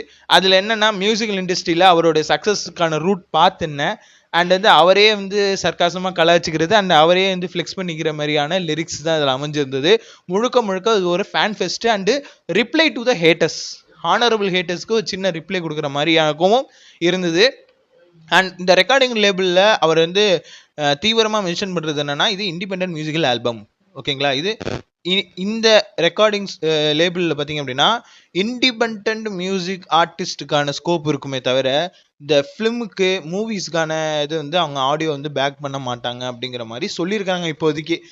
ஏன்னு எனக்கு தெரியும், அனிருத் அவர்கள் ஏன் இந்த அல்பாபிக்யூ ரெக்கார்ட் அப்படிங்கிறத இண்டிபெண்ட் ஆர்டிஸ்ட்டுக்காக மட்டும், ஓகேவா, ஆல்பம் சாங்ஸ்க்கு மட்டும், ஏன்னா மற்ற ஆர்டிஸ்ட்டை டெபியூட்டன் பண்ணுறதுக்காக மட்டும்தான் இனிமேல் அந்த ரெக்கார்டிங் லேபிள் வந்து செயல்பட போகுதுன்னு எதுக்காக அதை வந்து செய்கிறாரு அப்படிங்கிறது உங்கள் எல்லாருக்குமே தெரியும். மோரோவர், ஏன்னா அனிருத் அப்படிங்கிறவரை வளர்த்து விட்டது எதுனாக்க சோனி நிறுவனம் தான். சோனி மியூசிக் தான் ஃபஸ்ட்டு அவருக்கு வளர்த்து விட்டுச்சு. என்ன நீங்க வந்து கூகுள்லயே சர்ச் பண்ணி பாருங்க. அவர் ஃபர்ஸ்ட் கம்போஸ் பண்ண படத்தோடைய பாடல்கள் வந்து யார் ஆடியோ வச்சிருக்காங்கன்ட்டு. ஓகேங்களா? அதுக்கப்புறம் தொடர்ச்சி அவர்கள் பண்ண ப்ராஜெக்ட்ஸ்ல எல்லாம் முக்காவாசி பார்த்தீங்க அப்படின்னா சோனி மியூசிக்கோடைய ஆதிக்கம் அதிகமா இருக்கும். சேம் மைக்கேல் ஜாக்சனுக்கு நடந்த மாதிரி, நம்ம ஏஆர் ரஹ்மான் சாருக்கு நடந்த மாதிரி, நம்ம இளையராஜா சாருக்கு நடந்த மாதிரி, இதுவும் இப்போ அனிருத் அவர்களுக்கு நடந்துகிட்டு இருக்கு. இப்போ அவர் கொஞ்சம் உஷாராகி தன்னுடைய மார்க்கெட் வேல்யூ நல்லா புரிஞ்சுக்கிட்டு இப்போ சோலோ மியூசிக்கல் ஆர்டிஸ்டா, சோலோ இண்டிபெண்ட் ஆர்டிஸ்டா, இண்டிபெண்ட் ஆல்பம் கம்போசரா பார்த்தீங்க அப்படின்னா அனிருத் அவர்கள் வந்து செயல்படுறாரு. ஸோ இதுக்கு வந்து மனமார்ந்த வாழ்த்துக்கள். அப்படி இந்த அல்பாபிக்யூ ரெக்கார்ட்ஸ்க்கு ஃபர்ஸ்ட் சிங்கிள் ட்ராக்கா அரவிந்துங்கிற அவருடைய ஃப்ரெண்டு நேமே டைட்டில் வச்சு ஒரு சாங்கை வெளியிட்டிருக்காரு. அதில் ஹூக் லைன் என்னன்னு உங்களுக்கு தெரியும். கரூச் ஸ்டாம்பீட்ல நடந்தப்ப விஜய் அவர்கள் வந்து ஒரு விஷயத்த மென்ஷன் பண்ணியிருந்தார் இல்லைங்களா, பாட்டிலுக்கு 10 ரூபான்னு ஒரு சாங் ஒன்று பண்ணார் இல்லைங்களா. நம்ம இப்போ சிஎம்மா இருக்காரு, ஆனால் அன்னைக்கு வந்து தாவைக்காவுடைய தலைவராக இருந்தார். அப்போ கரூரில் பேசின அந்த ஸ்பீச்சோடைய அந்த டோனை, அந்த ஹூக்கை பார்த்தீங்க அப்படின்னா ஹூக் சாங்கை அதை இன்ஸ்பயர் பண்ணி பார்த்தீங்க அப்படின்னா ஒரு மெட்டு போட்டு அதாவது ட்வீட்டுக்கு 2000 ரூபா, ரீல்ஸுக்கு 4000 ரூபா அண்ட் டான்ஸுக்கு 10,000 ரூபா அப்படின்னு சொல்லி பார்த்தீங்க அப்படின்னா ஒரு விஷயத்த கேஷுவல் எக்ஸ்போஸ் பண்ணிட்டார். என்னன்னாக்கா இந்த சாங்லாம் ட்ரெண்ட் ஆகுது இல்லை, அல்காரிதம் வச்சு ஒரு பாட்டை வந்து ட்ரெண்ட் பண்ணுறாங்க, வைரல் பண்ணுறாங்கன்னா அது என்ன பண்ணுவாங்க அப்படிங்கிற ஒரு விஷயம், பிஆரை வச்சு என்னென்னலாம் பண்ணுவாங்க அப்படிங்கிறத கேஷுவலாக அவர் வந்து அப்படியே எக்ஸ்போஸ் பண்ணிட்டார். அது உண்மையாக பொய்யாங்கிறது நமக்கு தெரியல. இருந்தாலும் அதை வந்து ஒரு எக்ஸ்போஸ் பண்ணது கொஞ்சம் நல்லாவும் இருந்தது, அது வேடிக்கையாகவும் இருந்தது. இந்த பாட்டில் யாரையுமே ஹர்ட் பண்ணல. அவரே வந்து செல்ஃப் ரோஸ்ட் பண்ணிக்கிட்டது, ஃப்ளெக்ஸிங் பண்ணிக்கிட்டதெல்லாம் ரொம்ப பார்க்கும் ரசிக்கும்படியாக இருந்தது. ஓகேங்களா? Okay fine. அடுத்து இப்போ வந்து சாயபேங்கர் அவர்களை போட்டு அந்த அடி அடிச்சுட்டு இருக்காங்க. கருப்பு படத்தில் ஏற்கனவே எலக்ட்ரானிக்கல் இன்ஸ்ட்ருமெண்ட்டை போட்டு அது இதுன்னு அடிக்கிறப்ப இந்த கருப்பு படத்தில் ஏகப்பட்ட லாஜிக்கல் மிஸ்டேக்ஸ் எல்லாமே இருக்குது. ஆனால் படமாக எல்லாமே பாசிட்டிவாகவும் சில விஷயங்களும் இருக்குது. ஆக்டிங் ஸ்கோப் நல்லா இருந்துச்சு. குறிப்பாக இந்த காமெடி சீன்ஸ் எல்லாம் நல்லாவே ஒர்க் அவுட் ஆனிச்சு. அது இதுன்னு சொல்லி பார்த்தீங்க அப்படின்னா பாராட்டுகளும் இருக்குது, அதே சமயத்தில் விமர்சனங்களும் வருது. ஆனால் இப்போ சூர்யா படம் இந்த ரெஃபரன்ஸை வச்சு தான் படங்கள், அதாவது இது சூர்யா சாரோட இப்போ கருப்புன்னு இல்லை, இதுக்கு முன்னாடி வந்த குட் பேட் அக்லியாக இருக்கட்டும், நிறைய படங்கள் பார்த்தீங்க அப்படின்னா ரெஃபரன்ஸை அடிப்படையாக வச்சு இதுக்கு முன்னாடி உள்ள படங்களில் உள்ள நல்ல நல்ல காட்சிகளை பொறுக்கி அதை அப்படியே ஒரு படமாக பார்த்தீங்க அப்படின்னா கொடுத்தாதான் இந்த படம் ஹிட் ஆகும் அப்படிங்கிற ஒரு ஃபார்முலாவை ஃபஸ்ட்டு பார்த்தீங்க அப்படின்னா அட்லி தான் கொண்டு வந்தார். நம்ம அட்லியை போட்டு அந்த அடி அடிச்சிட்டோம். என்ன, காப்பி கேட்டை தாண்டி காப்பி காட்ஸில்லா. ஆனால் அதே ஃபார்முலா வந்து யூஸ் பண்ணுற மற்ற டைரக்டர்களும் இன்ஸ்பிரேஷன் அப்படின்னு சொல்லி அவங்க ஒத்துக்கிறாங்க. நான் காப்பி அடிக்கிறேங்கிறத அவர் வந்து பார்த்தீங்க அப்படின்னா வேற விதமாக ஒத்துக்கொள்கிறார்கள். இப்போ இருக்கிற இயக்குநர்கள்கிட்ட சரக்கு இல்லைங்கிறத அவங்க இது பண்ணுறாங்க. இதுக்கு மத்தியில் இனிமே யார் சினிமா காப்பாற்ற போகிறா அப்படிங்கிற கேள்விகள் நிறையா இடம்பெறுது. ஓகே, அடுத்து இந்த பாடல் வந்து பார்த்திங்க அப்படின்னா திடீர்னு வைரல் ஆகுது. சந்தானம் அவர்கள் சிங்கரா ஒரு பாட்டு ஒன்று பாடினார், நம்பியார் அப்படிங்கிற திரைப்படத்தில். ஸ்ரீகாந்த் அவர்கள் நடித்த திரைப்படம் நம்பியார்னு. அதில் ஒரு பப்பில் உட்காந்துட்டு மப்பில் பாடுற மாதிரி அதில் பார்த்திங்க அப்படின்னா சந்தானம் அவர்களுடைய குரலில் அவர் வந்து சிங்கரா அந்த பாட்டு பாடியிருப்பாப்புல. அது கூட பார்த்தீங்க அப்படின்னா இணையத்தில் சம்மந்தமே இல்லாமல் வைரல் ஆகுது. ஓகேங்களா? அதுலேயும் அவர் சில இடங்கள்லாம் ஹை பிச்சில் பாடியிருப்பாப்புல. இதில் அடிஷ்னலாக கூடுதலான ஒரு விஷயம் என்னன்னா, நம்ம விஜய் ஆண்டனி அவர்கள் பார்த்தீங்க அப்படின்னா இந்த படத்துக்கு அந்த நம்பியாருங்கிற படத்துக்கு இந்த பர்டிகுலர் பாட்டுக்கு பார்த்தீங்கன்னா அவர் தான் இசையமைச்சிருக்காப்புல. ஆல்ரெடி நம்ம அனகோண்டா ஸ்டார் என்று அழைக்கப்படக்கூடிய புரட்சி தளபதி விஷால் அவர்களையும் சிங்கரா அறிமுகப்படுத்தின பெருமை நம்ம வைப் ஆண்டனி அவர்களுக்கே சேரும். அண்ட் அது மட்டும் கிடையாது, சிங்கர் சுஜித்ரா மேடமையும் பார்த்தீங்க அப்படின்னா ஆஃப்டர் த லாங் டைம் சிங்கரா ஒரு கான்சர்ட்ல பார்த்தீங்க அப்படின்னா பார்ட்டிசிபேட் பண்ண வச்சது வந்து பார்த்தீங்கன்னா கூடுதல் சிறப்பு. இதுவும் ஜூன் மாத சம்பவத்தில் இடம்பெறக்கூடிய ஒன்று. அண்ட் நகுல் அவரை வந்து டான்ஸ் ஆட வச்ச பெருமையும் நம்ம வைப் ஆண்டனி அவர்களுக்கு உண்டு. And vibe Antony is back. அடுத்து ஒரு பேங்கர் மூவி வந்து கொடுக்க போறாருன்னு நினைக்கிறேன். ஸோ அதுக்காக தான் ஒரு சின்ன மியூசிக்கல் கான்செர்ட் நடக்குது. திருப்பியும் பழையபடி வாங்க, எல்லாம் பழையபடி பேக் டு த ஃபார்ம் வந்தீங்கன்னா நல்லா இருக்கும். ஏன்னா இங்க என்னடான்னா அனிருத் பயலுகடா, அனிருத் மாசம் ஏதாவது ஒரு சாங் ஒன்று கொடுத்துட்றாப்புல, அது ஏகபோக ஹிட் ஆகுது. இங்கிட்ட பார்த்தா சாயபேங்கர் சுமாரான ஒரு சாங்கை கூட அல்காரிதம் புஷ் பண்ணி எப்படி பூஸ்ட் பண்ணி பார்த்தீங்க அப்படின்னா அந்த சாங்கை ஹிட் ஆக்கி விட்டுறாங்க. அது அது உங்க எல்லாருக்கும் தெரிஞ்சது. ஆனா ஓஜி கேங் இருக்கு. இந்த ஹாரிஸ் மாம்ஸு, இந்த வைப் ஆண்டனி, அதுக்கப்புறம் நம்ம ஏன் டி இமான் அவர்கள் கூட கொஞ்சம் கொண்டு வந்தீங்கன்னா, அவர் ஜட்ஜா இருக்கிறதுக்கு பதிலா படங்களுக்கு கொஞ்சம் கமிட் பண்ணி மியூசிக் கம்போஸ் பண்ணா நல்லா இருக்கும். ஷான் ரோல்டன் இருக்காரு, ஏன் நம்ம சாம்சிஎஸ் இருக்காரு, நம்ம டிஎஸ்பி இருக்காரு, எத்தனையோ ஏன் நம்ம தமன் அவர்கள் டோலிவுட்ல பாஷா தான், ஒத்துக்கிறேன், இல்லைன்னு சொல்லல. ஆனா கொஞ்சம் தமிழ் பக்கமும் வந்து பல music directors back to the form கொடுங்க. எல்லாருமே பிரைம் டைம்குள்ள வாங்க. பெரிய பாயும் சம்பவம் பெருசா பண்ண மாட்டேங்கிறாரு, வர சொல்லுங்க. அப்படியே தோய்வு அடைகிற நேரத்துல திடீர்னு ஒரு பாட்டை கொடுத்துட்றாப்புல. ஆனா அந்த பழைய சாட்பஸ்டர் கேங்கே பார்க்க முடியல அப்படிங்கிற ஒரு விஷயம் இருக்கு. அண்ட் ஃபயாஸ் ஹுசேன் பத்தி நம்ம பேசியிருந்தோம் இல்லைங்களா? என்ன அவர் வந்து டிவிகே பத்தி இன்னொரு விஷயம் வந்து விமர்சனம் பண்ணியிருந்தாரு. அதை தான் மெயினா நான் சொல்லணும், அதை சொல்லாம விட்டுட்டேன். ரொம்ப அது இந்த இடத்துல சொன்னாதான் கரெக்டா இருக்கும். நீங்க கத்தார்ல இருக்கீங்கல்ல, எப்படி ஓட்டு போட வருவீங்களா இருக்கு? வந்தாச்சு. ஓ, அதனால டிவி கேக்கு சப்போர்ட் பண்ணிட்டு. அதான் உள்ளூர்ல இருந்து தான் தெரிஞ்சிருக்கும். அதான் நான் காமெடி பண்றதுக்கு என் மேல கேஸ் போட்டுக்கிட்டு இருக்காங்க. 41 பேர் கொண்டவனா ஜாலியா இருக்கான். பட் எனிவே, அதாவது காமெடி பண்ற எனக்கு கேஸ் போடுறாங்க, ஆனா 41 பேரை கொன்னவனை எதுவுமே பண்ணல அப்படிங்கிறாங்க. அந்த கரூட் ஸ்டாம்பீட்ல நடந்த எல்லாமே ஃபுட்டேஜஸ் இருக்குப்பா, லைவ்ல பார்த்தவங்க இருக்காங்கப்பா. என்ன ஒரு நாள் ஃபுல்லா லைவ் போட்டாங்க. என்ன அவர் அந்த விஜய் அவர்கள் வந்து அந்த இது கயோஸ் கொஞ்சம் அதிகமாக இருக்குங்கிற பட்சத்துக்கு அவரை சேஃப்டி பண்ணுறதுக்காக அவரை வெளிநடப்பு பண்ணிட்டாரு. அவரே வெளிநடப்பு பண்ணிட்டாரு, அந்த இடத்த விட்டு வெளில வந்துட்டாரு. அதுக்கப்புறமா சில கூத்து கும்மாளங்கள் நடந்துச்சு. என்ன விஜய் அவர்கள் போனதுக்கு அப்புறம் 21 இருந்த ஒரு எண்ணிக்கை 21 இருந்தது. 7 பேர் படுகாயம்ங்கிற எண்ணிக்கை நேரமாக நேரமாக நேரமாக 41. அதுவும் 41ங்கிற அது மறுநாள் காலையில தான் 41 பேருங்கிறது ஊர்ஜிதமானது. ஓகேங்களா? 41 பேர் இறந்துருக்காங்கிறத அஃபீஷியலாக கன்ஃபார்ம் ஆனது. என்னன்னா அந்த கரூர் ஸ்டாம்பீட் ஒரு ராத்திரி முடிஞ்சு அடுத்த நாள் பகலில் தான் அந்த 41ங்கிறதே கன்ஃபார்ம் ஆனிச்சு. ஓகேவா? அதுக்கு சில அரசியல் ட்ராமாஸ் எல்லாம் நடந்துச்சு. தான் கண்டிஷன்ஸாக ஃபாலோ பண்ணுங்கடா, அந்த டைலாக்லாம் டெம்ப்ளேட் ஆனிச்சு. நிறைய பார்த்தீங்க. அதுக்கு நேரடியாக சம்மந்தப்பட்டவர் கூட அதுக்கு ரியாக்ஷன்லாம் கொடுத்துட்டுலாம் பண்ணதெல்லாம் நேஷ்னல் மொத்த உலகமே பார்த்துச்சு, நாடே பார்த்துச்சு. ஆனால் இன்னும் அப்படியே சர்க்காசமாக பேசுகிறேங்கிற பேரில் ஏதோ பண்ணிட்டு இருக்கிறாரு இந்த ஃபயாஸ் அவர்கள். இன்ஃபேக்ட் இன்னும் சொல்ல போனால் 1 மாதம் கழிச்சுனாலும் லேட்டாக வந்தாலும் லேட்டஸ்ட்டாக ஒரு விஷயத்த பண்ணார். 41 பேர் இறந்தாங்க இல்லைங்களா, அவங்க குடும்பத்தையே மொத்தமாக தத்து எடுத்துக்கிட்டதா சொல்லி பார்த்தீங்க அப்படின்னா இப்போ விளையாட்டுத்துறை அமைச்சராக இருக்கக்கூடிய ஆதவ் அர்ஜுனா அவர்கள் அப்பயே வந்து அதை சொல்லிட்டார். ப்ரெஸ்ஸில் கூப்பிட்டு பத்திரிகை நிர்வாகிகள்கிட்ட பத்திரிகை நிபுணர்கள்கிட்ட அதை ப்ரெஸ் மீட்டில் சொல்லிட்டார். ஓகேவா? அதுவும் ஃபுட்டேஜஸ்லாம் இருக்குது, அதெல்லாம் சும்மா பார்க்கணும்.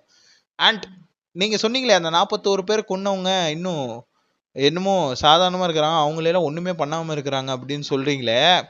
அந்த 41 பேரை கொன்ன அந்த பாவி வந்து சட்டசபையில் பார்த்தீங்க அப்படின்னா குறுகி நின்ன காட்சிகளும் நம்ம பார்த்துட்டு தான் இருந்தோம். என்ன சிஎம் அவர்களை, மாண்புமிகு முதலமைச்சரை எல்லா சட்டமன்ற உறுப்பினர்களும் வணக்கம் செலுத்தினார்கள், மரியாதை கொடுத்தாங்க. ஆனா அந்த ஒரு பாவி மட்டும் என்ன பண்ணாருங்கிறத எல்லாம் பார்த்துட்டு தான் இருந்தாங்க. ஸோ இந்த பக்கம் போனா சீவல், இந்த பக்கம் போனா செதறல். சீவல் பெருசா செதறல் பெருசாங்கிறத பார்த்து சூதானமா இருந்துங்க. வெர்ச்சுவல் வாரியர்ஸ் வந்து அறகுறப்பட்டவங்க கிடையாது. உள்ள இறங்கிட்டாங்கன்னா முடிச்சு விட்டுருவாங்க. புரியுதுங்களா? இதுல வேற பாத்தீங்க அப்படின்னா அப்படியே இன்ஸ்டாகிராம்ல அப்படியே தன்னை ரொம்ப ஃபிளெக்ஸ் பண்ணிக்கிறாப்புல, தன்னை வந்து எல்லாரும் ரசிக்கிறாங்க நேசிக்கிறாங்கன்ட்டு. அவ்வளவு சீன்லாம் நீ இல்லை. நீ பண்றது ஸ்டாண்டப் காமெடியே ஃபர்ஸ்ட் ஆஃப் ஆல் கிடையாது. ஸ்டாண்டப் காமெடிங்கிறது வந்து யார் மனதையும் புண்படுத்தாம வாழ்க்கையில் உள்ள இருக்கிற யதார்த்தத்தை விவரிக்கும் ஒரு தனிக்குரல் நகைச்சுவை. ஓகேவா? உன்னுடைய ஓன் திறமை என்ன, ஆடியன்ஸை கூப்பிட்டு கேள்வி கேட்டு அதுல ஏதாவது ஒரு வில்லங்கமான ஒரு விஷயத்த பேசி அதுக்கும் எதுக்கு மனசாட்சியே இல்லாமல் சிரிக்கிறானுங்க அப்படிங்கிற கேள்வி தான் என் மண்டைக்குள்ள ஓடிக்கிட்டே இருக்கு. ஓகேவா? இப்போ அந்த காத்தாடி கிளப்புன்னு இப்போ ரீசெண்டாக தான் ட்ரெண்ட் ஆனாங்க. என்ன எதுக்குடா அவனை தொட்ட, அவன் சுடுதண்ணிலே கையை விடுவான், அவனை சும்மாவா விடுவான் அப்படிங்கிற டைலாக்ல ஃபேமஸ் ஆகி அப்ப வரண்டா அப்பப்ப வரண்டாங்கன்னு பேசி என்ன புரியுதா, அது நம்மளை சிரிக்க வைக்கிறான். ஒரு மியூசிக் டைரக்டரா இருக்கிறவங்க ஒரு டைரக்டர் வந்து மியூசிக் டைரக்டர்கிட்ட பாட்டு வாங்குறதுடைய ஒரு ரொம்ப சீரியஸான ஒரு விஷயத்தை எடுத்து அதை நகைச்சுவை மூலியமா நமக்கு ஒரு விஷயத்த சொல்ல வராங்க. கரெக்டா? அது மாதிரி தான் சொல்லப்படணும். ஓகேவா? அதுக்கு என்ன பண்ணணும்னா 4-5 டீமை உருவாக்கணும். ஃபர்ஸ்ட் 4-5 பேரா சேர்ந்து ஒரு டீமை உருவாக்கணும். அந்த டீமை வச்சு ஸ்கெட்ச் காமெடிஸ் நிறைய பண்ணணும். ஒரு ஸ்டாண்டப் காமெடியன் தானே, உனக்கு ஃபேம் இருக்கு தானே, இருக்குன்னு நம்புறல்ல, அப்ப என்ன பண்ணணும், அது அப்படி நீ தனியா ஏன் விக்கல்ஸ் ஆஃப் விக்ரம்ஸ் அவர் பண்ணலையா? அவர் பண்ணாத ஸ்டாண்டப் காமெடியா? டக்குன்னு எடுத்து அவருடைய ஃப்ரெண்ட் ஹரி வச்சு பண்றாருல, அது மாதிரி பண்ணலாமே, இனோவேட்டிவா பண்ணலாமே. ஆனா உங்களுக்கு ஷோஸ் வந்து அங்க இங்கன்னு புக் பண்றாங்க, ஈவெண்ட் இருக்கு அப்படிங்கிறனால எவன் முதல்ல உன் ஈவெண்ட்டை பாக்குறான்? எனக்கு ஆடியன்ஸ் மொத்தமா கட்டு பார்ப்பான். பூராவுமே எப்படின்னா கைத்தட்டுறதுக்குன்னே ஒரு சில பிஆர், ஓகேங்களா, அந்த சினிமா சான்ஸ் கேட்டு வந்துட்டு இருந்தவன், சேனலுக்கு மீடியா சான்ஸ் கேட்டு இருந்தவன்லாம் இருப்பான். அவனை எல்லாம் கூப்பிட்டு வச்சு ஆடியன்ஸ் மாதிரி உட்கார வச்சு என்ன ஈவெண்ட்டுக்குன்னு இவ்வளோ பணம்னு கொடுத்தா அவன் கைத்தட்டுற மாதிரியும் சிரிக்கிற மாதிரியும் வாங்கின காசுக்கு கூறான் கொய்யாங்கிற மாதிரி தான் அவங்க இருப்பாங்க. அதனால நீ ஒன்றும் பெரிய செலிபிரிட்டிலாம் கிடையாது மிஸ்டர் ஃபயாஸ் ஹுசைன். தயவு செஞ்சு புரிஞ்சுக்கோங்க. முதல்ல அந்த ஹேண்டில் நேமை மாற்றி தொலைங்க, அசிங்கமாக இருக்குது. அது வந்து பண்டாங்குங்கிறீங்க. ஆனால் அதாவது இந்த வார்த்தையை தெரியாத 2K கிட்ஸே இப்போ யாரும் இல்லை. ஓகேவா? இந்த வார்த்தையை நல்லா தெரிஞ்சவங்க இருக்காங்க. அதை நீ பண்டாங்கன்னு வேற ஸ்பெல்லிங்கில் சொல்கிற பத்தியா, அதுவே எனக்கு வெறியாகுது. ஓகேவா? ஃபன்னா நீ பேசுற அப்படின்னா ஃபன் டேங் ஜோக்குன்னு சொல்லி ஒன்று இருக்கு. சரி, நீ ஸ்டாண்டப் காமெடியன் டேங் ஜோக்ஸ் நிறைய பண்ணி சிரிக்க வைக்கிறன்னு கூட வச்சுக்கலாம், ஃபன்னுன்னு வச்சுக்கலாம். அது என்ன பண்ணு? PUNன்னா என்னன்னு எங்களுக்கு எல்லாருக்குமே தெரியும். PUN அதுக்கப்புறம் உள்ள வார்த்தையெல்லாம் சொன்னால் மொத்தமாக அந்த வார்த்தையை நான் வந்து ரிவீல் பண்ணுற மாதிரி இருக்கும். அது தேவையில்லை, அது கெட்ட வார்த்தை. ஆனால் அந்த கெட்ட வார்த்தையை உன்னை அடையாளப்படுத்திக்கிற என்ன, அது நல்லாவா இருக்கு அப்படிங்கிற கேள்வி தான் என் மனசுக்குள்ளே ஓடிட்டு இருக்கு. ஓகே, ஆனால் திறமையில் இருக்கிறவனை வாய்ப்பு கொடுக்கறதும் கிடையாது, திறமை இல்லாதவனை வளர்த்து விட்ருவாங்க, நல்லா வளர்த்து விட்ருவாங்க. இன்டர்வியூலலாம் கேள்வி கேட்டு ஒன்று செருப்பால் அடிக்காத குறையா இது பண்ணா. நீயே இப்போ நிறைய இன்டர்வியூலாம் எந்திரிச்சு வந்தவன் தானே, திடீர்னு கோயம்புத்தூர் பற்றியெல்லாம் பேசுகிறோம். உனக்கு கோயம்புத்தூர் பற்றி என்ன தெரியும்? கோயம்புத்தூர் ஊர்காரங்களை பற்றி பேசுகிற, அவங்க வந்து ஒரு விஷயத்த சொல்லுவாங்க தான், இல்லைன்னு சொல்லலை, நீங்கள் என்ன ஆளுங்கன்னு கேட்பாங்க தான். என்ன நீ முஸ்லீம் தானே? நான் சொல்லு, நான் முஸ்லாமியவங்க, எனக்கெல்லாம் ஜாதி மதமே கிடையாது, என் மதம் ஒன்றும் அப்படியெல்லாம் எனக்கு சொல்லி கொடுக்கலன்னு உனக்கு சொல்ல உனக்கு தைரியம் இல்லையா? இஸ்லாமியம்ங்கிறது ஒரு மார்க்கம் தானே, அதை பற்றி சொல்லு, நபிகள் நாயகத்தோட பெருமையை சொல்லு. என்ன ஒரு சீரா புராணத்தை வாங்கி கொடு, சீரா புராண புத்தகத்தை வாங்கி கொடு. உன்னோட குரான் வந்து உருதுலேயும் அரபிக்லேயும் இருக்கும், தமிழாக்கத்தில் தான் சீரா புராணம்னு இருக்கே, அதை உட்காந்து படிக்க சொல்லு. நீ ஸ்டாண்டப் காமெடியன் தானே, நீ இன்ஃப்ளூயன்சர் தானே, இன்ஃப்ளூயன்ஸ் பண்ணு, உன் மதத்தை இன்ஃப்ளூயன்ஸ் பண்ணு, ஆக்கப்பூர்வமாக பண்ணுங்கன்னு சொல்கிறேன். நான் வந்து இதில் வந்து என்கரேஜ் பண்ணல, இது வந்து ஆக்கப்பூர்வமான விஷயம். ஜாதி மதம்லாம் தாண்டி ஒரு புனிதம் இருக்குங்கிறத நீ சொல்லு, உன் மதத்தின் வாயிலாக ஒரு கருத்தா நீ சொல்லலாமே, ஒரு கருத்தியலை நீ பதிவு பண்ணலாமே. இதில் வேற PR டீம்லாம் எங்களுக்கு இல்லையா, நாங்கள் கொடுக்குற நெகட்டிவ் கமெண்ட்ஸ் தான் உங்களுக்கு பூஸ்டப் இருக்காண்டே. நான் பாசிட்டிவாகவும் சில விஷயங்கள் சொல்கிறேனே, அதுவும் உனக்கு பூஸ்டப்பாலாம் தெரியாது. ஏன் சொல்லு, என்ன நீ பாசிட்டிவ் எதுவும் பண்ண மாட்டேன், நீ பாசிட்டிவாக பண்ணி நீ ரீச் ஆக மாட்டேன்னு உனக்கே தெரியும். அதனால தான் உன் ஸ்ட்ராட்டஜியை நெகட்டிவாக பண்ணிகிட்டு இருக்கிற. தம்பி, எல்லா நாளுமே அந்த நெகட்டிவ் ஜெயிக்காதுப்பா, நெகட்டிவிட்டி எல்லா நாளுமே ஜெயிக்காது. பாசிட்டிவிட்டி தான் உன்னை லிஃப்ட் பண்ணி கொண்டு போகும், பாசிட்டிவிட்டி தான் உன்னை ஜெயிக்க வைக்கும். என்னைக்கு புரிய போதுன்னு தெரில. உன் கூட இருந்தவங்க சப்போர்ட்டர்ஸ் எல்லாம் இப்போ உன்னை ட்ரோல் பண்ணிட்டு இருக்காங்க, அது உனக்கு தெரியல. உன்னை சுற்றி எல்லாம் ஹேட்ரேட்டும் ஸ்ப்ரெட் ஆகிட்டு இருக்காது, தெரியுமா உனக்கு? ஏன்னா நீ ஆடியன்ஸை கெட்ட வார்த்தையில் அப்யூஸ் பண்ணுற மாதிரியான விஷயத்தை தான் நீ வந்து எடுத்து போகிற. நீ ஃபுல் ஷோவை போடு பார்ப்போம். ஃபயாஸ் ஹுசைன் அப்படிங்கிறவர் ஒரு ஃபுல் ஷோவை எடுத்து அப்லோட் பண்ணி ஒரு வீடியோவாக போட்டு, ஏன்னா இதான் என் ஸ்டாண்டப் ஷோ, இந்த மாதிரி ஸ்டாண்டப் காமெடினா இப்படி தான் இருக்கும், யூடியூப்லேயும் ரெவென்யூலாம் ஜென்ரேட் ஆகும்பா, தெரியும் தானே, போடு பார்க்குறோம். அப்படி என்ன ஊர்பட்ட காமெடி எல்லாம் பண்ற, எல்லாரும் உட்காந்து விழுந்து விழுந்து சிரிக்கிற அளவுக்கு அப்படின்னு உடனே எல்லாம் ட்ரோல் தான் பண்ணிட்டு இருக்காங்க தெரியுமில்ல, எல்லாத்தையும் பார்த்துட்டு தான் இருக்க. ஆனா அடே உன்னை நீயே சமாதானப்படுத்திக்கிற, நீங்க என்ன வேணா பண்ணிக்கோங்க, நான் அடுத்த கட்டத்தை நோக்கி போயிட்டு தான் இருப்பேன் அப்படிங்கிற. மனசாட்சியோட இருப்பா, தயவு செஞ்சு மனசாட்சியோட இரு, அதுதான்ப்பா கரெக்டு. மனசாட்சி இல்லாம, ஏன்னா நம்ம பண்ற விஷயம் தப்பா இருக்கே, நம்ம இப்படி நினைச்சு பண்ணலையே, ஆனா இவங்க ஆடியன்ஸ் இப்படி தப்பா புரிஞ்சுக்கிறாங்களே அப்படின்னு சொல்லி கொஞ்சம் கீழே இறங்கி வா, கொஞ்சம் கீழே இறங்கி வா. ஆனா இந்த சோஷியல் மீடியா வந்து நெகட்டிவிட்டியை தான் வந்து பாராட்டும், நல்ல விஷயங்களை பாராட்டாது. அது என்னைக்கோ இந்த அதாவது என்னை பார்த்து இப்போ என்ன சொல்றாங்க, பேக்ரவுண்ட் சரியில்லை, நீ ரீல்ஸ் எல்லாம் போடும்போது ரொம்ப க்ளோஸா கிட்டக்க வச்சுக்கிற மூஞ்ச, கிட்டக்க வச்சு மூஞ்சி இது பண்றப்ப ரீல்ஸ் பார்க்க அந்த அளவுக்கு அட்ராக்டிவா இல்லை அப்படின்ட்டு. ஒருத்தர் ஒரு பக்கம் வாயான்னு வச்சுக்கிட்டே நாக்கு தெரியுற மாதிரி இப்படி வச்சுக்கிறாரு, குட் மார்னிங் குட் மார்னிங் அப்படின்ட்டு சொல்லிட்டு கெங்கே அப்படின்னு அவர் பாட்டும் மூச்சை இழுக்காம அப்படியே ஒரு சுதியோட ஒரு பாட்டு பாடிட்டு துளிரும் மழையும் அப்படின்னு சொல்லிட்டு ஏசுதாஸ் அவர்களுடைய ஹிட்ஸ்ல இருக்கிற மலையாள பாட்டை ஒன்று பாடி ட்ரெண்ட் ஆனாரு. என்ன இருக்குல்ல, சப்போர்ட் பண்றீங்கல்ல, ஏன்னா அது என்ன ஒரு விதமா காமெடியா இருக்கு, ஒரு மாதிரி கிரிஞ்சா இருக்கு, ஆனா அதெல்லாம் வைரல் பண்ணி விட்டுருவீங்க. ஆனா அதுக்குள்ள இருக்கிற இன்னர் டேலண்ட்டை யாருமே அண்டர்ஸ்டாண்ட் பண்ண மாட்டீங்க. அதெல்லாம் பார்க்கும்போது ரொம்ப மனசு கஷ்டமா இருக்கு. ஓகேங்களா, சோஷியல் மீடியா இப்போ திரும்பியும் பின்னடைவை சந்திச்சிட்டு இருக்கு. திடீர்னு முன்னாடி வந்துச்சு கூஃபி ஜென் மூலியமா, கூஃபி ஜென் மாதிரி செஸ் பிளேயர் மூலியமா வந்துச்சு. ஆனால் இல்லை சோஷியல் மீடியா எப்பயுமே உள்ளது தான், சோஷியல் மீடியானா சோஷியல் மீடியா தான் அப்படின்னு சொல்கிற மாதிரி சில நெகட்டிவான சோஷியல் பிஆர் ஒர்க்லாம் பண்ணுறாங்க. ரூட் மாஃபியா அப்படிங்கிற ஒரு விஷயம் எக்ஸ்போஸ் ஆகிட்டு இருக்கு. அண்ட் இந்த கிரிஷ் அண்ட் ஐஷுங்கிற அந்த கப்புள் விளாகர் பார்த்தீங்க அப்படின்னா ஒரு போனோகிராஃபி சைட்டை வந்து ப்ரொமோட் பண்ணுற விதமாக ஒரு கான்டென்ட்லாம் போட்டு அவங்களும் படாத பாடு பட்டுட்டாங்க அதனால. ஓகேங்களா, ஸோ அவங்க ரூட் மாஃபியா எக்ஸ்போஸ்டு அப்படிங்கிற மாதிரியெல்லாம் சொல்லி, இந்த ரூட் மாஃபியா எக்ஸ்போஸ்ட்னா என்னன்னா, இந்த ரூட் அப்படிங்கிற ஒரு பிஆர் டீமில் ஒரு சிலரை பிராண்ட் பண்ணுவாங்க. அந்த பிராண்டாக இருக்கக்கூடிய ஹீரோயின்ஸோ ஆக்டர்ஸோ செலிபிரிட்டிஸோ இருப்பாங்க. அந்த ரூட்டில் இருக்கிற வரைக்கும் பிரச்சனை இல்லை, அந்த ரூட்டை விட்டு வெளில வர்றப்ப அவங்க ட்ரோல் மெட்டீரியலாக மாறிடுறாங்க. இதெல்லாம் பர்பஸ்ஃபுல்லாக நடக்குது அப்படின்ட்டு ஆதாரபூர்வமாக நம்ம எரும முருகேசா அப்படிங்கிற யூடியூப் சேனலில் அதை அப்லோட் பண்ணியிருக்காங்க. அந்த வீடியோ டைம் கிடைக்கிறப்ப நீங்கள் பாருங்கள். ஓகேங்களா, சரி, இது இவ்வளோ விஷயம் நடந்திருக்குங்க. ஜூன் மாதமே பார்த்தீங்க அப்படின்னா இன்னும் 30 நாள் கூட ஆகலை, 20 நாள் தாண்டியாச்சு, இன்னும் 30 நாள் முழுசாக முடியல. அதுக்குள்ளே பார்த்தீங்கன்னா நம்பர் ஆஃப் சம்பவங்கள். இப்போ ஃபீஃபா ஃபுட்பால் சீசனு, மெஸ்ஸியா ரொனால்டோவா அப்படின்னு எல்லாரும் இது பண்ணிட்டு இருக்காங்க. எனக்கு பொறுத்தவரையும் இந்த விளையாட்டு மோகம், இந்த சினிமா மோகம் இதெல்லாம் வேண்டாம். யதார்த்த வாழ்க்கைக்குள்ள யதார்த்தமான விஷயங்களை செஞ்சு யதார்த்தமான வழியில் முன்னேறணும்னு பார்ப்போம்.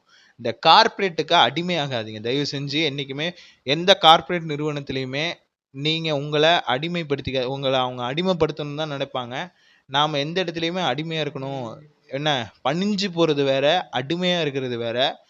நம்ம பணிஞ்சு போகிறதுனால எல்லாமே நல்லபடியாக அமையும்லாம் கிடையாது. Only for favouritism. ஜால்ரா அடித்தவன் தான் முன்னேற முடியும். ஜால்ரா அடிக்கணும், மேனேஜருக்கு சொம்பு தட்டணும், அப்படி தட்டினா தான் உனக்கு ப்ரமோஷன் கிடைக்கும், இன்க்ரிமெண்ட்லாம் கிடைக்கும். திறமையா நீ வேலை பார்த்தனா அந்த திறமைக்கான அங்கீகாரம் கிடைக்காது. ஏன்னா கார்பரேட்டுங்கிறது உன் ரத்தத்தை உறிஞ்சக்கூடியது. ஓகேவா, உன் உழைப்பை உறிஞ்சி உனக்கான ஊதியத்தை வரவிடாம தடுக்கிற ஒரு கேடுகட்ட கூட்டமைப்பு தான் இந்த கார்பரேட்டுங்கிறது. ஓகேவா, அந்த மாதிரி அந்த லைஃப் ஸ்டைலை நீ வந்து எதெல்லாம் நீ ப்ரிவிலேஜ்னு நினைக்கிறியோ, என்ன ப்ரிவிலேஜ்னா என்ன, நார்மல் லைஃபுங்கிறதே ஒரு ப்ரிவிலேஜ் தான் அப்படின்னு நம்ம விவாத மேடைகள்ல எல்லாம் அதை குறிப்பிட்டிருப்பாங்க இல்லைங்களா. அது வந்து எந்த அளவுக்கு உண்மைங்கிறது ஒரு கார்பரேட் எம்ப்ளாயியாக இருக்கிறப்ப தான் உனக்கு அது தெரியும். ஓகேவா, ஒரு நேஷ்னல் ஹாலிடேஸை கூட நீ வந்து ஒழுங்காக ஸ்பெண்ட் பண்ண முடியாது, உன் ஃபேமிலியோட ஸ்பெண்ட் பண்ண முடியாது. உனக்கு யார் முக்கியமோ அவங்களுக்கு விடவே நீ வந்து ஒரு ஸ்ட்ரேஞ்ச் பர்சனாக தான் இருப்ப. சொந்த வீட்டிலே அகதி மாரி வாழ்கிற ஒரு கொடூரமான வாழ்க்கை இந்த கார்பரேட் வாழ்க்கை. இதுலேருந்து நீ விடுபடணும்னா ஃபஸ்ட்டு ஒன்றை நீ தகுதிப்படுத்து, நீ செல்ஃபாக பிஸ்னஸ் பண்ணு. ஓகேவா, இல்லையா அப்பா ஏதாவது வச்சுருக்காங்களா, அம்மா ஏதாவது வச்சுருக்காங்களா, இல்லை உங்கள் சொந்தக்காரங்க மாமன் மச்சான் அந்த மாதிரி ஏதாவது உறவுகள் இருக்கா, அந்த உறவில் இருக்கிற பிஸ்னஸ் அவங்களோட சேர்ந்து நீ பண்ணு. உன்னோட அதில் ஒரு தனித்துவத்தை வளர்த்துக்க. அப்படியே நீ தனி மரமாக வா. தனி மரமாக இருக்கிறப்ப ஃபஸ்ட்டு தனி மரத்துக்கு வந்து தோப்பாக மாறாது. ஆனால் நாளாக நாளாக தனி மரம் வந்து தோப்பாக மாறிடும். ஓகேவா? ஒரு பழமொழின்னு சொல்லுவாங்க, ஊர்க்குருவி பருந்தாகாது தனி மரம் தோப்பாகாதுன்னு. அதெல்லாம் கிடையாது.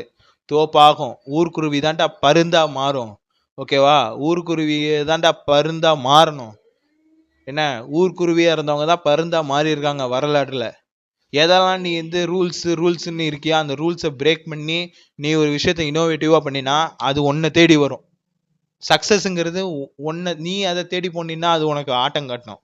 அதுவே நீ அது ஒன்றை தேடி வர்ற மாதிரி நீ பண்ணுற அப்படின்னா நீ வந்து சக்ஸஸை மதிக்காத. என்ன, யாரையும் மதிக்காத, யாரையும் நம்பாத.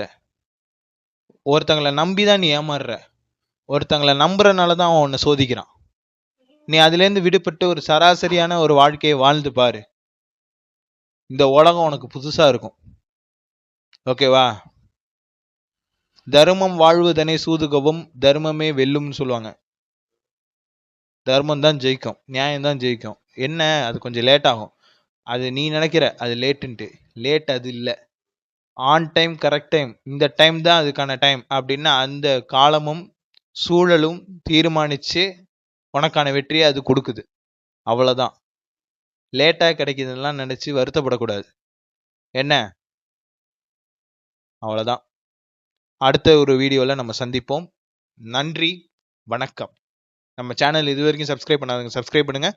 பக்கத்தில் இருக்க பெல் பட்டனை கிளிக் பண்ணுங்கள். மறக்காம உங்கள் ஃப்ரெண்ட்ஸ் அண்ட் ஃபேமிலி மெம்பர்ஸ் எல்லாருக்குமே ஷேர் பண்ணுங்கள். பாய். Thanks for watching.